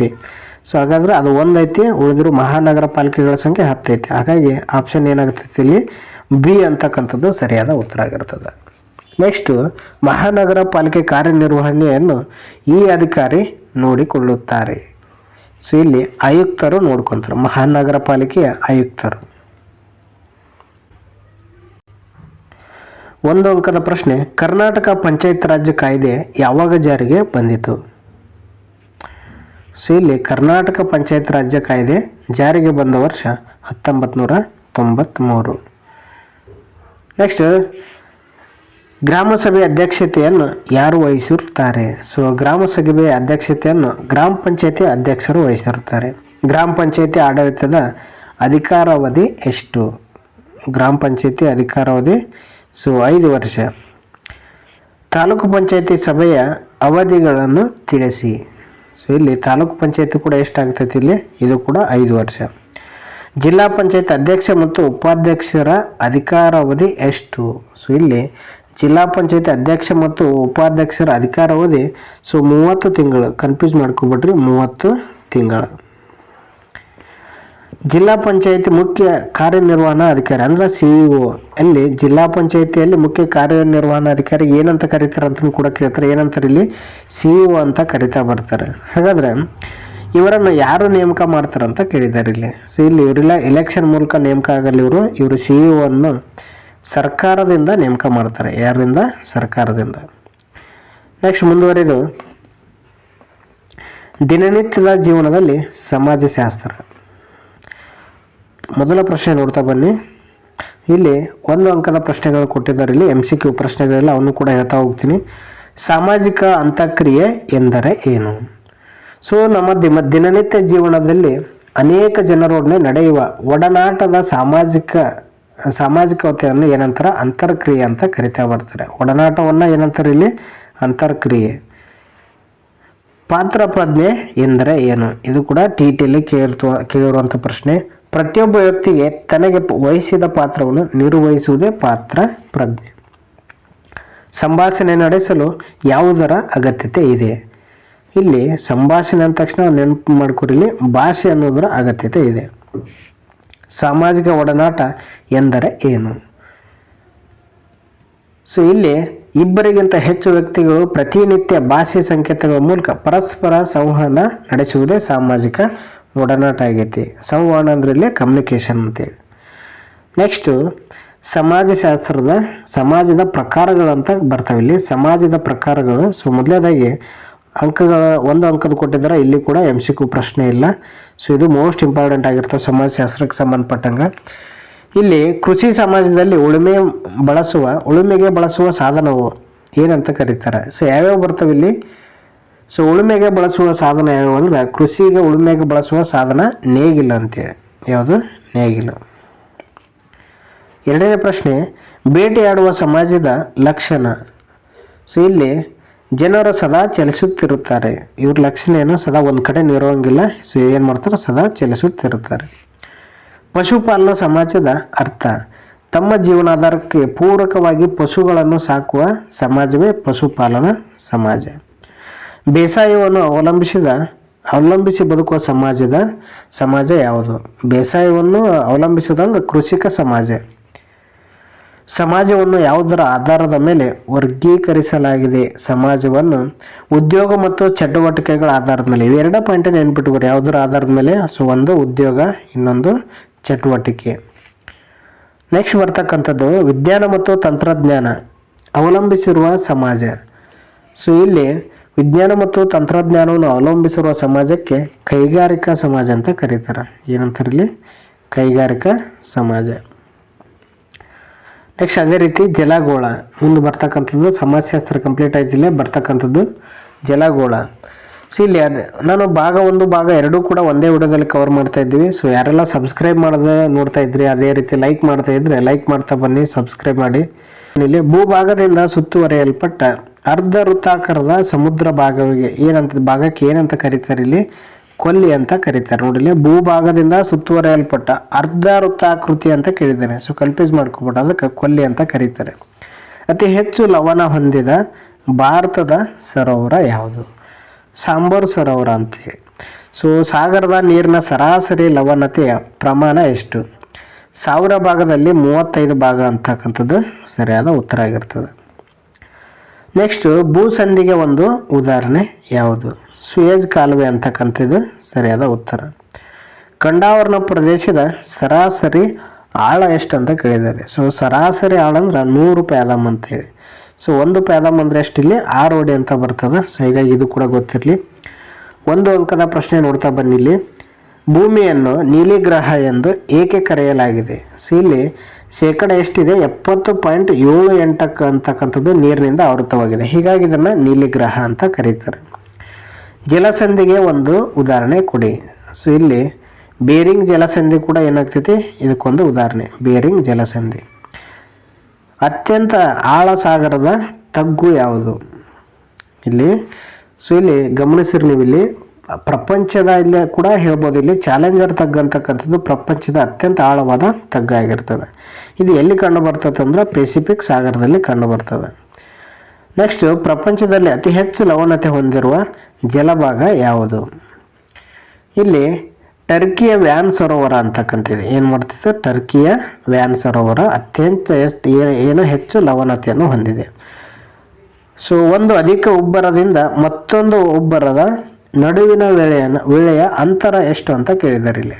ಹೀಗಾಗಿ 12 ಗಂಟೆ 26 ನಿಮಿಷ ಅಂತಕ್ಕಂಥದ್ದು ಸರಿ ಉತ್ತರ. 12 ಗಂಟೆ 26 ನಿಮಿಷ. ಹುಣ್ಣಿಮೆಯ ದಿನಗಳಲ್ಲಿ ಕಂಡುಬರುವ ಉಬ್ಬರದ ಬಗೆ ಯಾವುದು? ಸೊ ಹುಣ್ಣಿಮೆಯ ದಿನ ಕೇಳಿದಾರಲ್ಲ ಇಲ್ಲಿ. ಸೊ ಇಲ್ಲಿ ಅಧಿಕ ಉಬ್ಬರ ಅಂದ್ರೆ ಅತಿ ಹೆಚ್ಚು ಏನು ಮಾಡುತ್ತಿಲ್ಲ, ಅಧಿಕ ಉಬ್ಬರ ಕಂಡು ಬರುತ್ತೆ ಆ ದಿನ. ಹುಣ್ಣಿಮೆಯ ದಿನ ಕೇಳಿರಲ್ಲ, ಅತಿ ಹೆಚ್ಚು ಕಂಡು ಬರ್ತಕ್ಕಂಥದ್ದು ಇಲ್ಲಿ ಅಧಿಕ ಉಬ್ಬರ.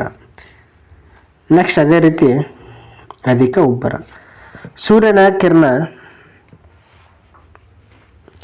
ಸೂರ್ಯನ ಕಿರಣಗಳು ನೀರಿನಲ್ಲಿ ಎಷ್ಟು ಆಳದವರೆಗೆ ಪ್ರವೇಶಿಸುತ್ತವೆ? ಇಲ್ಲಿ 200 ಮೀಟರ್ ಅಂತಕ್ಕಂಥ. ಯಾವ ಲವಣದಲ್ಲಿ ಸಾಗರದ ಲವಣತೆ ಹೆಚ್ಚಿರುತ್ತದೆ? ಉಷ್ಣವಲಯದಲ್ಲಿ ಸಾಗರದ ಲವಣತೆ ಅತಿ ಹೆಚ್ಚಾಗಿರ್ತದೆ. ನೆಕ್ಸ್ಟ್ ಮುಂದುವರೆದಿಲ್ಲಿ ಸೊ ಬೇರೆ ಅಧ್ಯಾಯ ನೋಡ್ತಾ ಹೋಗೋಣ. ಸೊ ಜೀವಗಳು ಅಂತಕ್ಕಂಥ ನೆಕ್ಸ್ಟ್ ಮುಂದುವರೆದ ಅಧ್ಯಾಯ ಯಾವುದಿಲ್ಲಿ ಜೀವಗಳು. ಸೊ ಪ್ರಶ್ನೆಗಳು ಈ ರೀತಿ, ಓಜೋನ್ ಪದರದ ಕಂಡುಬರುವ ವಲಯ ಯಾವುದು? ಇಲ್ಲಿ ಸಮಶೀತೋಷ್ಣ ವಲಯದಲ್ಲಿ ಸೊ ಇಲ್ಲಿ ಕಂಡುಬರ್ತಕ್ಕಂಥದ್ದು ಓಜೋನ್ ಪದರ. ಓಜೋನ್ ಪದರ ಸಂರಕ್ಷಿಸುವುದು ನಮ್ಮೆಲ್ಲರ ಹೊಣೆ. ಇದಕ್ಕೆ ಪೂರಕವಾದ ಹೇಳಿಕೆಯನ್ನು ಗುರುತಿಸಿ. ಜೀವಿಗಳ ನಾಶ ತಡೆಯಬಹುದು. ಇಲ್ಲೇನು ಮಾಡುತ್ತಿದ್ದು ಜೀವಿಗಳು ನಾಶವಾಗೋದನ್ನು ತಡೆಗಟ್ಟುತ್ತೆ. ನೆಕ್ಸ್ಟ್ ಒಂದು ಅಂಕದ ಪ್ರಶ್ನೆ ನೋಡ್ತಾ ಬನ್ನಿ. ಪರಿಸರ ಮಾಲಿನ್ಯ ಎಂದರೆ ಏನು? ಪರಿಸರ ಮಾಲಿನ್ಯ ಎಂದರೆ ನಮ್ಮ ಸುತ್ತಮುತ್ತಲಿನ ಅನಪೇಕ್ಷಿತ ಬದಲಾವಣೆಯನ್ನು ಪರಿಸರ ಮಾಲಿನ್ಯ ಅಂತಾರೆ. ಓಜೋನ್ ಪದರದ ಮಹತ್ವವೇನು? ಅನೇಕ ಇಲ್ಲಿ ಅತಿ ನೇರಳಾತೀರ್ಥ ಕಿರಣಗಳು ಬೀಳುತ್ತಲ್ಲ, ಅದರಿಂದ ಏನು ಮಾಡುತ್ತೆ ನಮ್ಮನ್ನು ರಕ್ಷಣೆ ಮಾಡ್ತದೆ. ಸೊ ಆಮ್ಲ ಮಳೆ ಎಂದರೆ ಏನು? ಮಳೆ ನೀರಿನಲ್ಲಿ ಸಲ್ಫೂರಿಕ್ ಆಮ್ಲ, ಸೊ ಅದೇ ರೀತಿ ಸೊ ಇಂಗಾಲದ ಡೈಆಕ್ಸೈಡ್ ಏನಾಗುತ್ತೆ, ಇಂಗಾಲದ ಮೊನಾಕ್ಸೈಡ್ ಕೂಡಿರುತ್ತದೆ. ನೆಕ್ಸ್ಟ್ ಜೀವಿ ಪರಿಸರ ಶಾಸ್ತ್ರ ಎಂದರೆ ಏನು? ಜೀವಿ ಪರಿಸರ ಶಾಸ್ತ್ರ ಅಂದರಲ್ಲಿ ಜೀವಿಗಳು ಮತ್ತು ಅವುಗಳ ಭೌತಿಕ, ರಾಸಾಯನಿಕ, ಜೈವಿಕ ಪರಿಸರ ನಡುವಿನ ಶಾಸ್ತ್ರ ಅಂತ ಕರೀತಾರೆ. ಸೊ ನೆಕ್ಸ್ಟ್ ಮುಂದುವರೆದು 5ನೇ ಪ್ರಶ್ನೆ, ಜೀವ ವೈವಿಧ್ಯತೆ ಎಂದರೆ ಏನು? ಒಂದು ಭಾಗದಲ್ಲಿ ಕಂಡುಬರುವ ಎಲ್ಲ ಬಗೆಯ ಸಸ್ಯಗಳು ಹಾಗೂ ಪ್ರಾಣಿಗಳ ಪ್ರಭೇದಗಳಿಗೆ ಜೀವ ವೈವಿಧ್ಯತೆ ಅಂತ ಕರೀತಾರೆ. WHO ಪ್ರಕಾರ ವಾಯುಮಾಲಿನ್ಯವನ್ನು ಅರ್ಥೈಸಿರಿ. ಸೊ ವಿವಿಧ ಚಟುವಟಿಕೆಗಳಿಂದ ಸಾಂದ್ರೀಕರಣಗೊಂಡ ಪದಾರ್ಥಗಳು ವಾಯುವಿನಲ್ಲಿ ಸೇರಿ ಮಾನವನ ಆರೋಗ್ಯ ಮತ್ತು ಆಸ್ತಿಪಾಸ್ತಿ ಹಾನಿ ಉಂಟು ಮಾಡುತ್ತದೆ. ಸೊ ಹಾಗಾಗಿ ಅದ್ರ ಪ್ರಕಾರ WHO ಪ್ರಕಾರ ಇದಕ್ಕೆ ವಾಯುಮಾಲಿನ್ಯ ಅಂತ ಕರೀತಾರೆ. ನೆಕ್ಸ್ಟ್ ಬರ್ತಕ್ಕಂಥದ್ದು ಅರ್ಥಶಾಸ್ತ್ರದ ಮೂಲ ಪರಿಕಲ್ಪನೆ ಕೊಟ್ಟಿದ್ದಾರೆ. ಇದು ಕೂಡ ಆಲ್ರೆಡಿ ಕಂಪ್ಲೀಟ್ ಆಗಿದೆ. ಸೊ ವ್ಯವಹಾರ ಅಧ್ಯಯನ ಕೂಡ ಇದು ಕೂಡ ಕಂಪ್ಲೀಟ್ ಆಗಿದೆ. ಸೊ ಇಲ್ಲಿ ಅರ್ಥಶಾಸ್ತ್ರ ಇವೆಲ್ಲವನ್ನು ಕೂಡ ಸೊ ಒಂದು 15 ನಿಮಿಷ ವಿಡಿಯೋದಲ್ಲಿ ಏನು ಮಾಡಿದ್ವಿ, 8th ಮತ್ತು 9th ಸೊ ಕವರ್ ಮಾಡಿ ಒಂದು ವಿಡಿಯೋನ ಬಿಟ್ಟಿದ್ದೀವಿ. ಸೊ ಅದನ್ನು ಕೂಡ ನೋಡ್ತಾ ಬನ್ನಿ. ನೀವು ಯಾರಾದರೂ ಸಬ್ಸ್ಕ್ರೈಬ್ ಮಾಡದೆ ನೋಡ್ತಾ ಇದ್ರೆ ಸೊ ಮೊದಲನೇದಾಗಿ ಸಬ್ಸ್ಕ್ರೈಬ್ ಮಾಡಿ, ಶೇರ್ ಮಾಡಿ, ಲೈಕ್ ಮಾಡಿ. ಸೊ ನೀವು ನಾಳೆ ಎಕ್ಸಾಮ್ ಬರುತ್ತಿರೋರು ಎಲ್ಲರಿಗೂ ಆಲ್ ದ ಬೆಸ್ಟ್ ಅಂತ ಹೇಳ್ತಾ ಮತ್ತೆ ಮುಂದಿನ ವಿಡಿಯೋದಲ್ಲಿ ಸಿಗೋಣ. ಅಲ್ಲಿವರೆಗೂ ಧನ್ಯವಾದಗಳು, ನಮಸ್ಕಾರ.